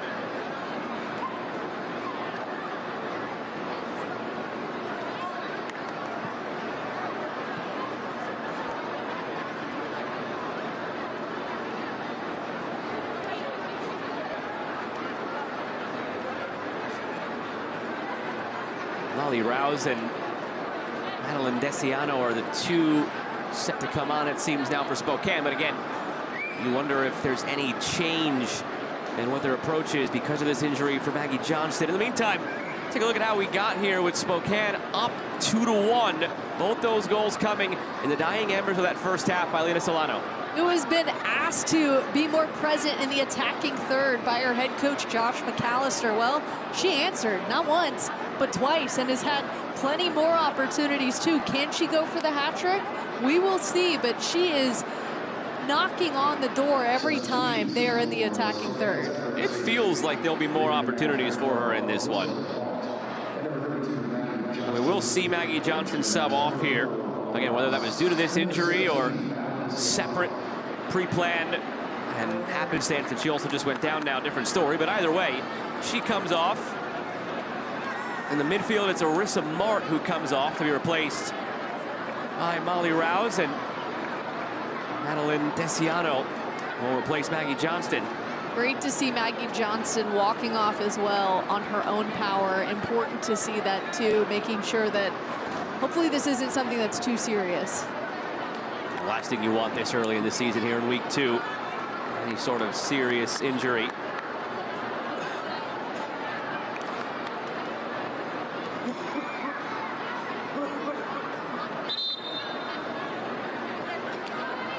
Johnston is being helped by the trainer here. I already saw one moment like that earlier. Remember in the first half when Claire Constant went down for DC.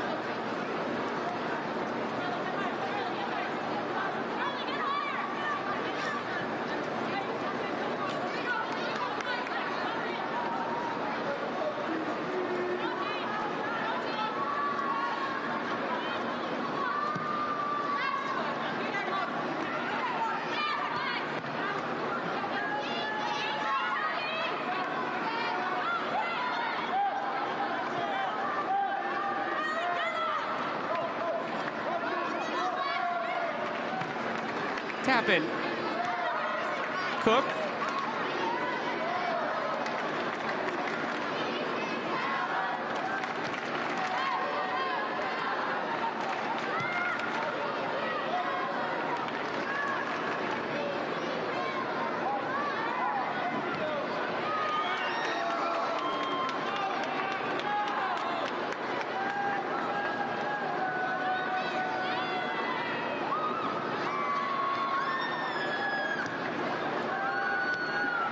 Marissa Mart, who came off after Molly Rouse, left her mark on this game. Remember, it was her efforts, the hustle to earn the corner in stoppage time in that first half. Then she delivered the corner that the goal was scored off of for Spokane.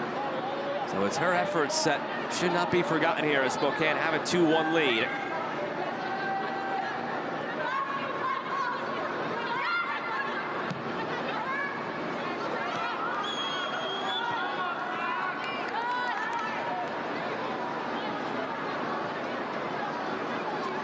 I think that's our first offsides of the match. A credit to how clean both teams have been in terms of getting forward.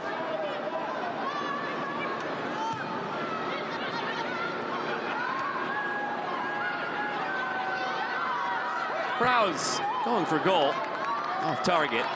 First meaningful touches of the night for Rouse. Really key piece in this midfield, the 26-year-old from England. Collegiately spent her time at Louisville and UCF.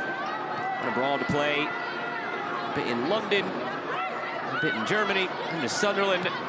Cap at the youth level for England, played at the U20 World Cup at one point. And now here, key focal point in the midfield for Spokane, coming off the bench though tonight. Colton now carrying ahead for DC. Splits it through for Gorley, but the flag comes up on Gianna Gorley. DC Power being a little bit more creative in terms of how they are getting into the attacking third. Just a little too early there from Gianna Gorley as Colton plays a beautiful ball in, splitting the center backs, and Gorley in a dangerous position. Feels like we haven't heard the last of Gianna Gorley tonight. She will not go down quietly, that's for sure. She is such a star, talented player.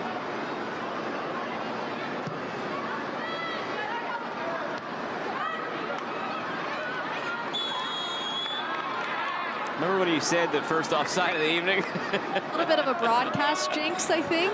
I apologize to the DC Power.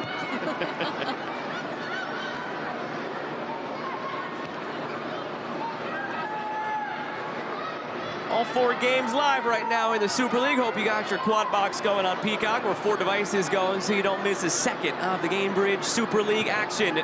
Spokane looking to add to their lead here. Tucker drops it back. Cassiano.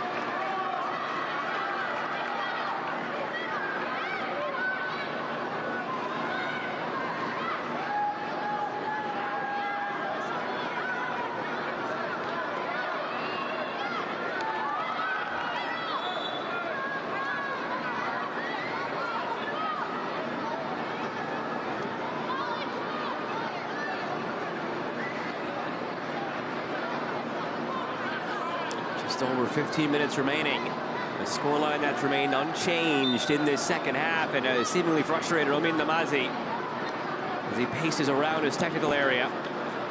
We have seen a little bit of a change in terms of the tactical approach in the attacking third, as we did see a little piece of paper come on to the pitch to try to communicate quietly how they want to attack differently.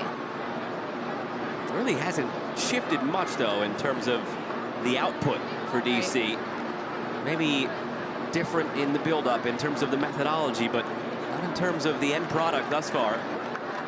We thought maybe we would see a different change in shape on the pitch, but that hasn't really shown itself either.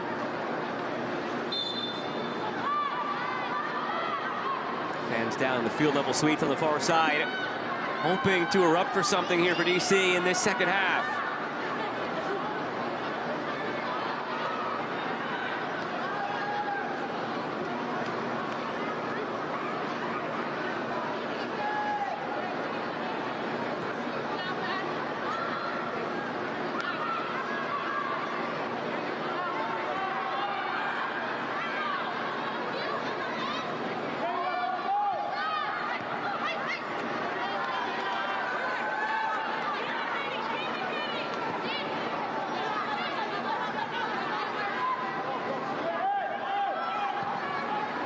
Cummings. Picked up by Colton. Pocket of space here, Colton. It's closed down quickly, laid off. All the way along now for Duong. Back to Katie Duong.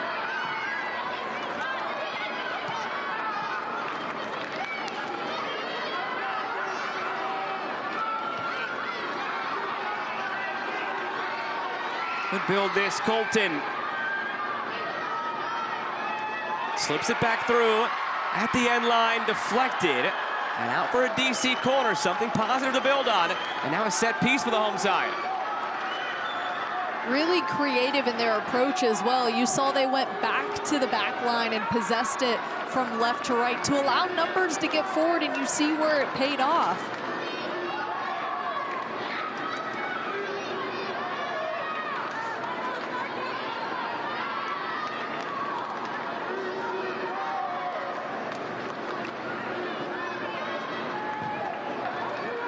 From the corner, a lot of traffic around Heisey. Couldn't come out and gather it. Now sent back toward goal. Loose in front. Tying goal is put in by Sydney Cummings. Doing it to her former team. 2-2 at Audi Field. What a finish there by Sydney Cummings against her former team in the right place, just waiting for that last touch to come in. And you see, as the corner kick comes in, it got pinged around a little bit. Good pressure on the goalkeeper, who got caught off of her line. And there you see, just slips it into that bottom 90 around Hope Heisey, somebody she knows well. She used to play in front of. That's got to sting. And you can see it in the celebration from Cummings, too, as she raced away from the goal. The vocal leader of this team, first year at the club in DC after making 21 starts and scoring 3 goals for Spokane last year. Now doing it against Zephyr, and a change on the way. Pair of changes actually coming now for DC. Jenna Gorley and Jaden Bedoya will both come off. Loza Berra, Margie Detrizio coming on. You've got to love the rivalries that are now building in the Gamebridge Super League as it's in its 2nd season now. It just makes it so much fun. Everybody needs to be watching the Gamebridge Super League. As you mentioned, all 4 are live right now. Oh yeah, get the devices ready or find a way to quad box it. Can't miss a moment. 12 minutes remaining here in a game that now has new life breathed into it.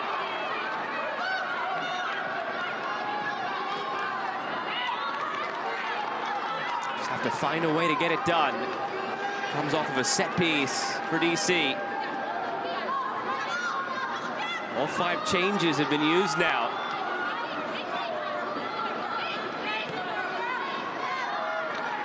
On the other side, Alina Solano was subbed off, replaced by Shay Collins for Spokane. It's their 3rd sub of the evening.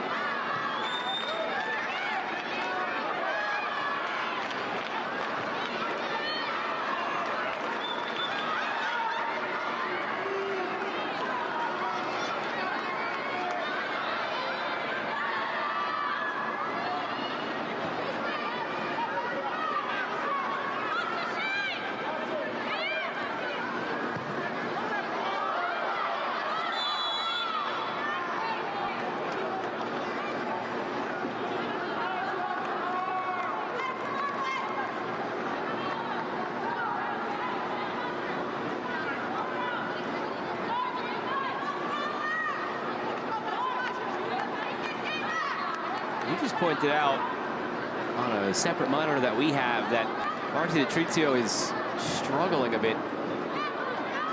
She's just trying to jog it off. See if she's okay and can continue it. Showing better body language now as she went up to retrieve that ball. But keep in mind, if there is anything of issue for DC, all 5 changes have now been used. So if anybody is unable to continue for them at this point, unless it were a concussion sub, they would have to go down a player the rest of the way. Something to keep an eye on.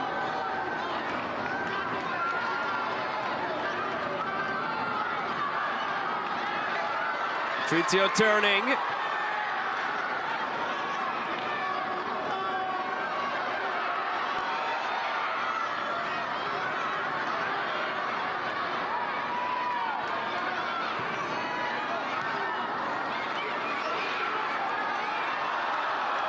Just beyond the reach of Susanna Fitch. Unlucky there for Fitch, but good to see that we're starting to see Margie DeTrizio run around. She was grabbing her left foot quite often up at the front. She's going to try to play through this one, but you saw when the ball was played in, she favored that right foot, using the outside of her right foot instead of receiving it with the inside of her left. And it had just come on moments ago after the goal was scored. So it would have been very quick that she picked that up.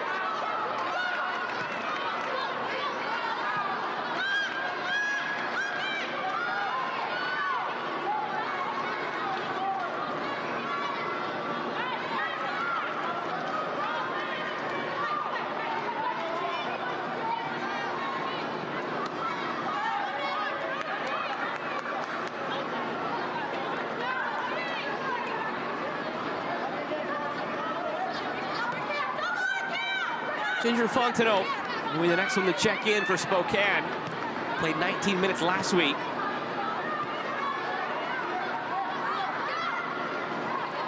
Told she'll be replacing Kelsey Euler on that change. Happens at the next stoppage.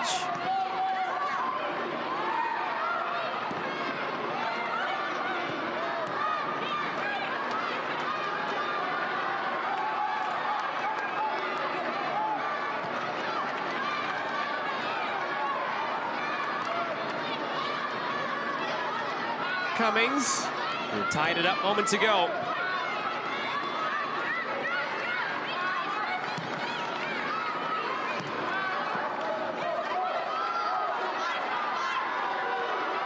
Try from distance here for Ozabera. Comes up out of play. Substitution for Spokane Zephyr FC, leading the match, number 7, Kelsey Euler.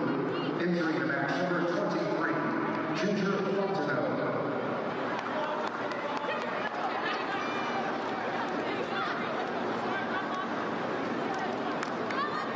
As it stands, this might be another case of Omi Namazi maybe not being happy with their performance, but perhaps happy to get a point out of it, or 3 if they steal it late. Outshot, outpossessed, outchanced here this evening by Spokane. Expected goals are 1.76 for Spokane, only 0.64 for DC, but at the end of the day, it's the real goals that matter, not the expected goals. And it's 2-2 where it matters most.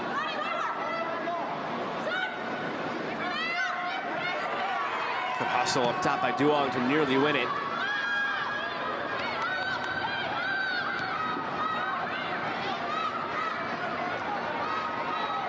The way the momentum has swung in this game as of late with the DC goal, it feels as if one of these sides is going to win, it's going to be DC. Otherwise, we're heading to a 2-2 finish. It would be completely against the grain now if Spokane would be able to find a go-ahead goal. Flag does stay down here as Trizio pressures, and it's gathered by Heisey. DC Power really has put the pressure on since scoring that goal coming off of Sydney Cummings, and Spokane also still putting pressure on DC Power's back line. It's been very back and forth here, as we have seen DC Power likely putting more pressure on since that last goal, giving them some life back into this match. That's the player still of danger for Spokane. If they can get Ali Cook on a run,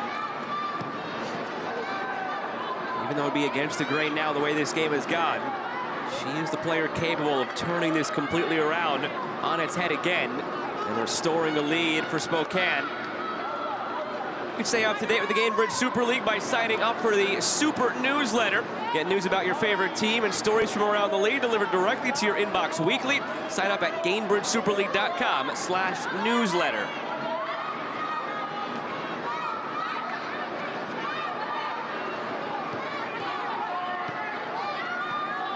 Tucker lifting it ahead, looking for Cook.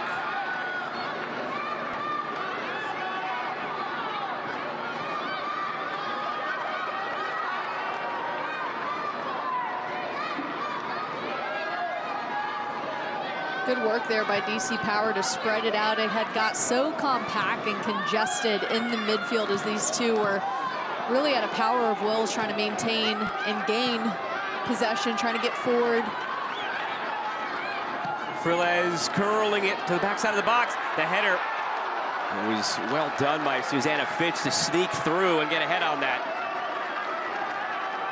DC Power's been so good about building out of their wingers, and they continue to put the pressure on Hope Heisey. Unlucky there for DC Power.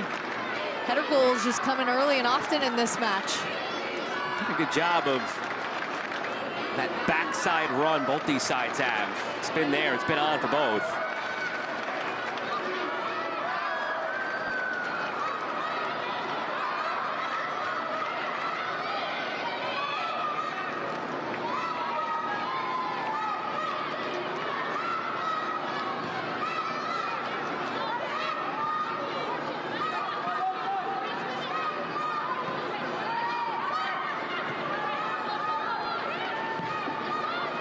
Played in from Spokane. Jaskinek trying to keep it alive. Cook down. Slow to get back to her feet. Actually been able to keep her feet. Might have an opportunity there in the 6. Now 4 minutes to go, plus stoppage. I think that's just a matter of tired legs as you see her arms go to her hips too. It's that time of the match where both of these teams, the level of possession, eventually a team is going to wear out.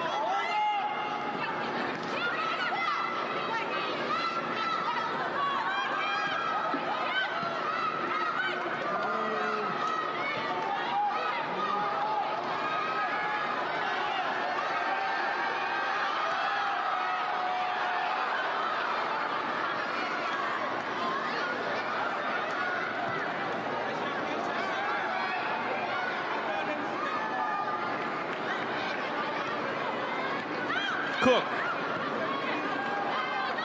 Switching for Desiano. Space here for Tucker with an assist already tonight. Cam Tucker clipping it. Back post, Jaskinek. Pardon me, that was Molly Rouse streaking through. The opportunity. You can't ask for a better ball in there from Cam Tucker, and Allie Cook really laying out to just get the ball out wide to her as well. An opportunity to push up that right side of the field. Again, we've got a lot of hands on hips right now looking at this Spokane team as they try to get numbers forward.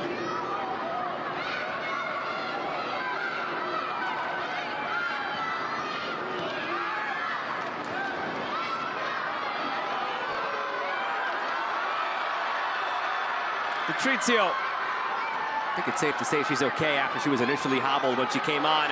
Drops it back here. Blocked on the effort by Emily Colton. I'll tell you what, the one thing both squads can take away from this match, effort unmatched by both squads.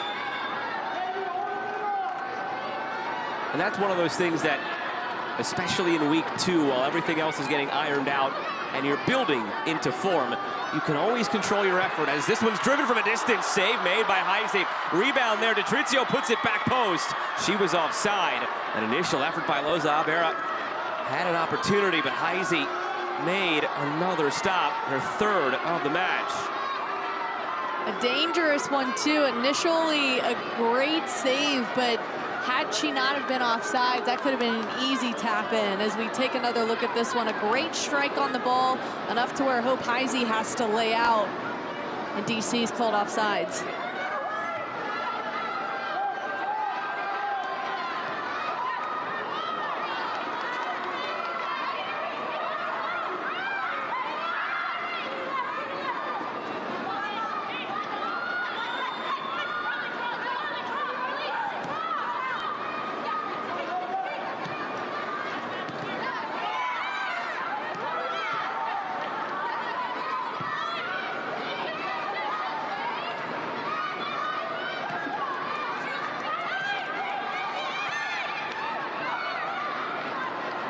Rouse in the 90th minute. Out wide for Tucker. Tucker lost that battle, and she did win a corner. There was a shout for a foul from DC. She initially barreled through there, but well done by Tucker in the end to win a corner out of the equation. They've already scored from one corner tonight.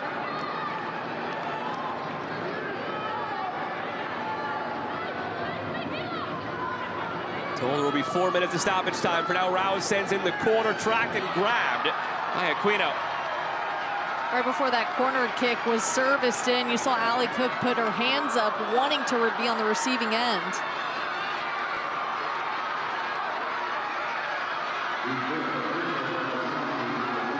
Four minutes of stoppage confirmed. Space here, ahead for Apera. Offside, she would have been, didn't matter. Again, when you talk about effort, toughness, grit, both DC and Spokane, you can walk out of week 2 with a whole lot of positives, no matter how this one finishes out. Neither team has given up, and you've seen a lot of hands on hips. No energy is being conserved right now down the stretch. I got to empty the tank at this point. Here at the end of this one.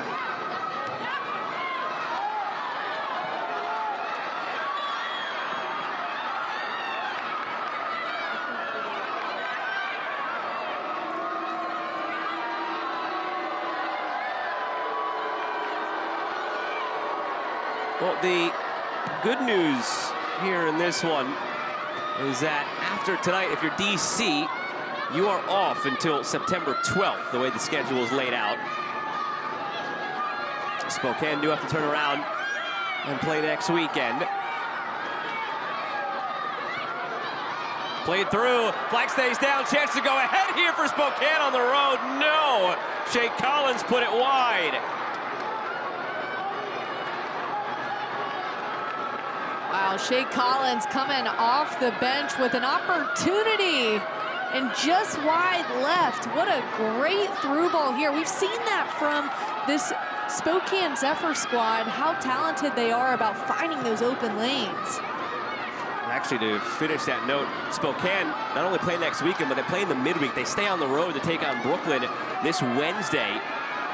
So emptying the tank here at the end. Spokane have to play 2 more games the rest of this week. DC can leave it all out there. They don't play again until September 12th here at home against Lexington.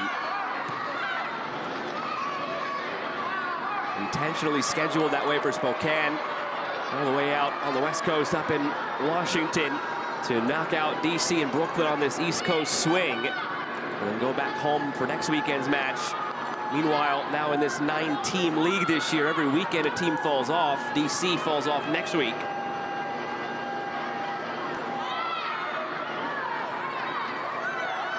And a corner granted here.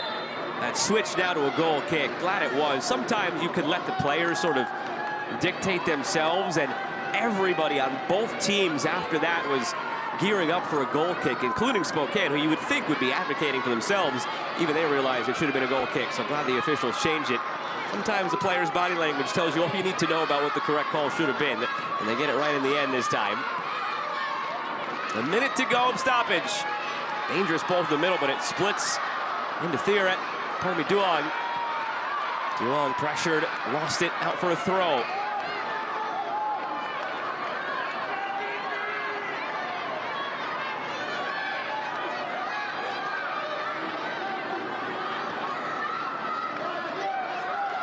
Page. Frilez. Albera was offside again. She had some trouble with that since she subbed on. Really tiptoeing that line. That might bring us to the end here by the time Spokane put this back into play.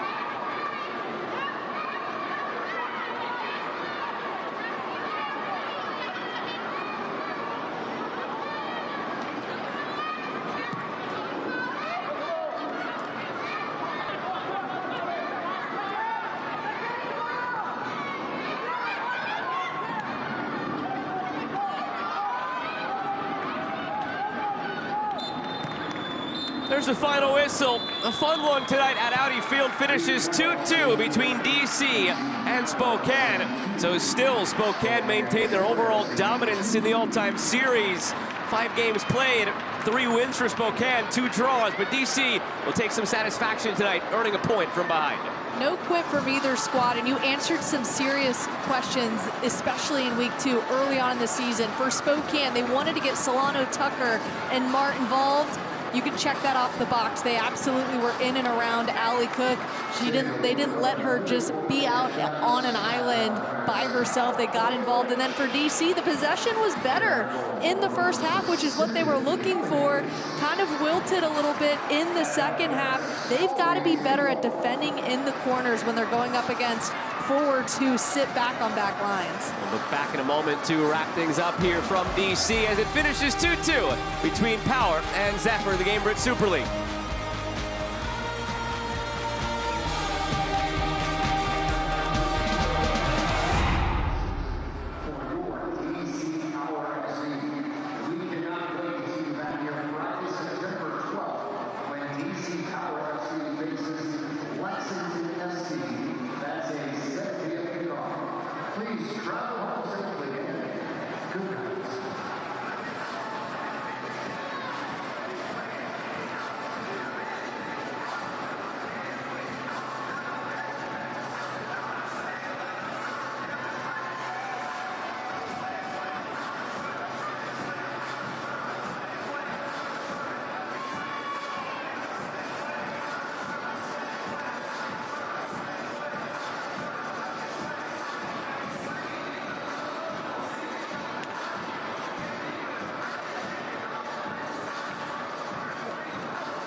Welcome back to Audi Field, where this evening it finished 2-2 between DC Power and Spokane Zephyr.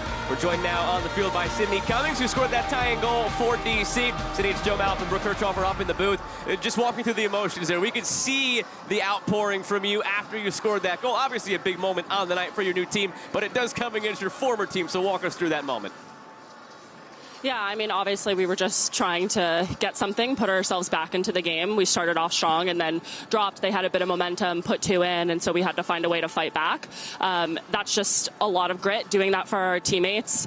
Our word this season is effort, and that was it. I was just in a good spot. I just wanted to do my best and put some effort through that, and then when I realized what happened, that was when the emotion came out.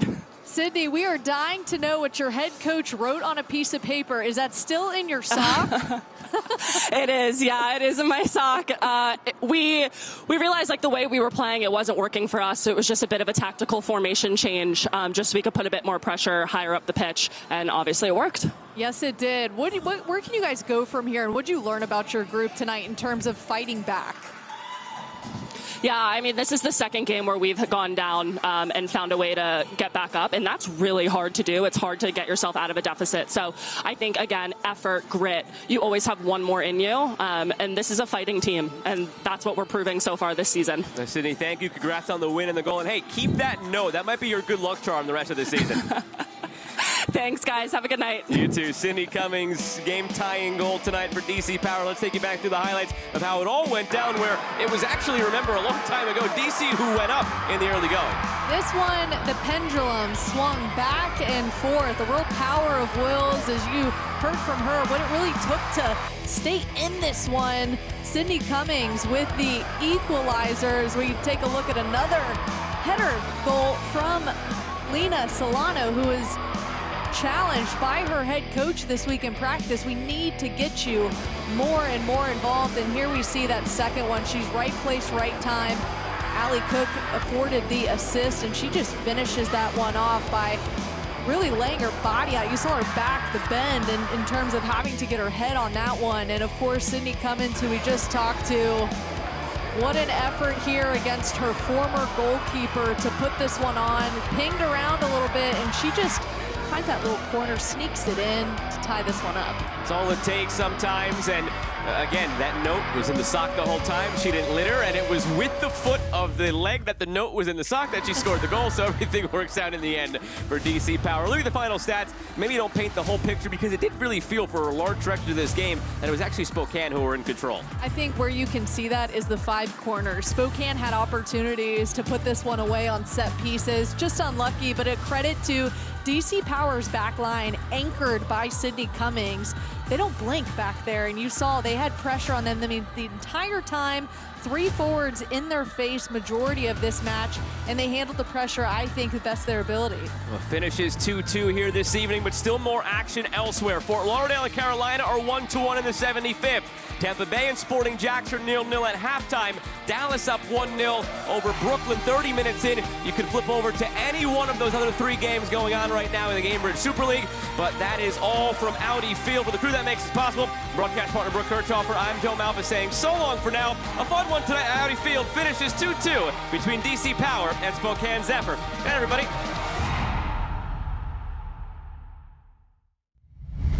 This copyrighted telecast of the United Soccer League cannot be retransmitted, rebroadcast, or reproduced without the express written consent of the United Soccer League.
Crossbar earlier. Theoret plays it in, chested down by Bagley, laid through for Gorley. Still alive here. There it is. Gorley the assist, feeding it along. The pressure had been mounting, and finally the opener for DC here at home that they were looking for. We were waiting for which team would make that one. Crossbar earlier. Theoret plays it in, chested down by Bagley, laid through for Gorley. Still alive here. There it is. Gorley the assist, feeding it along. The pressure had been mounting. And finally, the opener for DC here at home that they were looking for. We were waiting for which team would make that one. Crossbar earlier. Theoret plays it in, chested down by Bagley, laid through for Gorley. Still alive here. There it is.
Crossbar earlier. Theoret plays it in, chested down by Bagley, laid through for Gorley. Still alive here. There it is. Gorley the assist, feeding it along. The pressure had been mounting. And finally, the opener for DC here at home that they were looking for. We were waiting for which team would make that one. Crossbar earlier. Theoret plays it in, chested down by Bagley, laid through for Gorley. Still alive here. There it is. Gorley the assist, feeding it along. The pressure had been mounting. And finally, the opener for DC here at home that they were looking for. We were waiting for which team would make that one. Crossbar earlier. Theoret plays it in, chested down by Bagley, laid through for Gorley. Still alive here. There it is. Gorley the assist, feeding it along. The pressure had been mounting. And finally, the opener for DC here at home that they were looking for. We were waiting for which team would make that one. Crossbar earlier. Theoret plays it in, chested down by Bagley, laid through for Gorley. Still alive here. There it is. Gorley the assist, feeding it along. The pressure had been mounting. And finally, the opener for DC here at home that they were looking for. We were waiting for which team would make that one.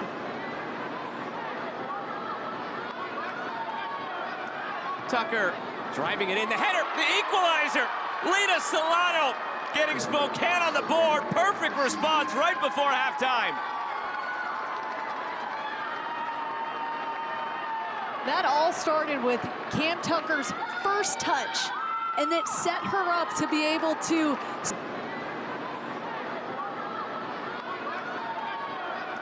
Tucker driving it in, the header, the equalizer. Lena Solano getting Spokane on the board. Perfect response right before halftime. That all started with Cam Tucker's first touch, and it set her up to be able to.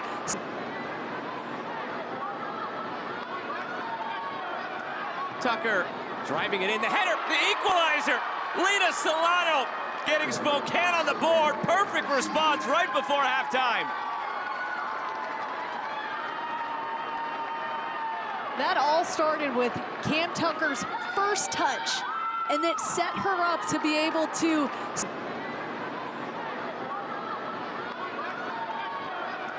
Tucker driving it in, the header, the equalizer. Lena Solano getting Spokane on the board. Perfect response right before halftime. That all started with Cam Tucker's first touch, and it set her up to be able to.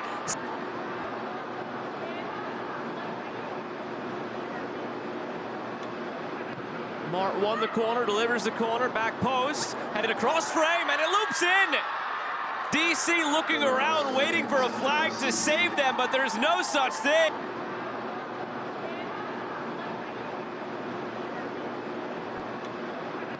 Mart won the corner, delivers the corner, back post, headed across frame, and it loops in. DC looking around, waiting for a flag to save them, but there's no such thing.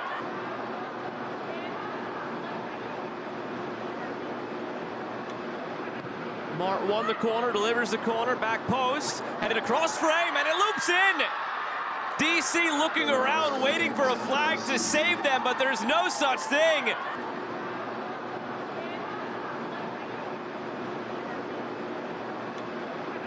Mart won the corner, delivers the corner, back post, headed across frame, and it loops in. DC looking around, waiting for a flag to save them, but there's no such thing. From the corner, a lot of traffic around Heisey. Couldn't come out and gather it, now sent back toward goal, loose in front. Tying goal is put in by Sydney Cummings. Doing it to her former team, 2-2 at Audi Field. What a finish there by Sydney Cummings against her former team in the right place, just wait. From the corner, a lot of traffic around Heisey. Couldn't come out and gather it, now sent back toward goal, loose in front. Tying goal is put in by Sydney Cummings. Doing it to her former team, 2-2 at Audi Field. What a finish there by Sydney Cummings against her former team in the right place, just wait. From the corner, a lot of traffic around Heisey. Couldn't come out and gather it, now sent back toward goal, loose in front. Tying goal is put in by Sydney Cummings. Doing it to her former team, 2-2 at Audi Field. What a finish there by Sydney Cummings against her former team in the right place, just wait. From the corner, a lot of traffic around Heisey. Couldn't come out and gather it, now sent back toward goal, loose in front. Tying goal is put in by Sydney Cummings. Doing it to her former team, 2-2 at Audi Field. What a finish there by Sydney Cummings against her former team in the right place, just wait. To help spring the attack, now joining the attack herself. Full centrally for Theoret. Alexis Theoret goes for goal, it's off the bar. Fast start for DC, just a bit high in the end. To help spring the attack, now joining the attack herself. Full centrally for Theoret. Alexis Theoret goes for goal, it's off the bar. Fast start for DC, just a bit high in the end. To help spring the attack, now joining the attack herself. Full centrally for Theoret. Alexis Theoret goes for goal, it's off the bar. Fast start for DC, just a bit high in the end. To help spring the attack, now joining the attack herself. Full centrally for Theoret. Alexis Theoret goes for goal, it's off the bar. Fast start for DC, just a bit high in the end. To help spring the attack, now joining the attack herself. Full centrally for Theoret. Alexis Theoret goes for goal, it's off the bar. Fast start for DC, just a bit high in the end. Back into this one after conceding a little over 10 minutes ago. Here they are again playing it through. Comes all the way back to Euler, who drives it, and it's saved. Morgan Aquino pulling it out of that bottom. Back into this one after conceding a little over 10 minutes ago. Here they are again playing it through. Comes all the way back to Euler, who drives it, and it's saved. Morgan Aquino pulling it out of that bottom. Back into this one after conceding a little over 10 minutes ago. Here they are again playing it through. Comes all the way back to Euler, who drives it, and it's saved. Morgan Aquino pulling it out of that bottom. Back into this one after conceding a little over 10 minutes ago. Here they are again playing it through. Comes all the way back to Euler, who drives it, and it's saved. Morgan Aquino pulling it out of that bottom. Another corner for Spokane. Jaskiewicz nods it down, flicked on, loose in front, saved off the line by a defender. Still alive here for Another corner for Spokane. Jaskiewicz nods it down, flicked on, loose in front, saved off the line by a defender. Still alive here for Another corner for Spokane. Jaskiewicz nods it down, flicked on, loose in front, saved off the line by a defender. Still alive here for Another corner for Spokane. Jaskiewicz nods it down, flicked on, loose in front, saved off the line by a defender. Still alive here for Good to know she did not litter here at Audi Field. That all started with Cam Tucker's first touch, and it set her up to be able to service.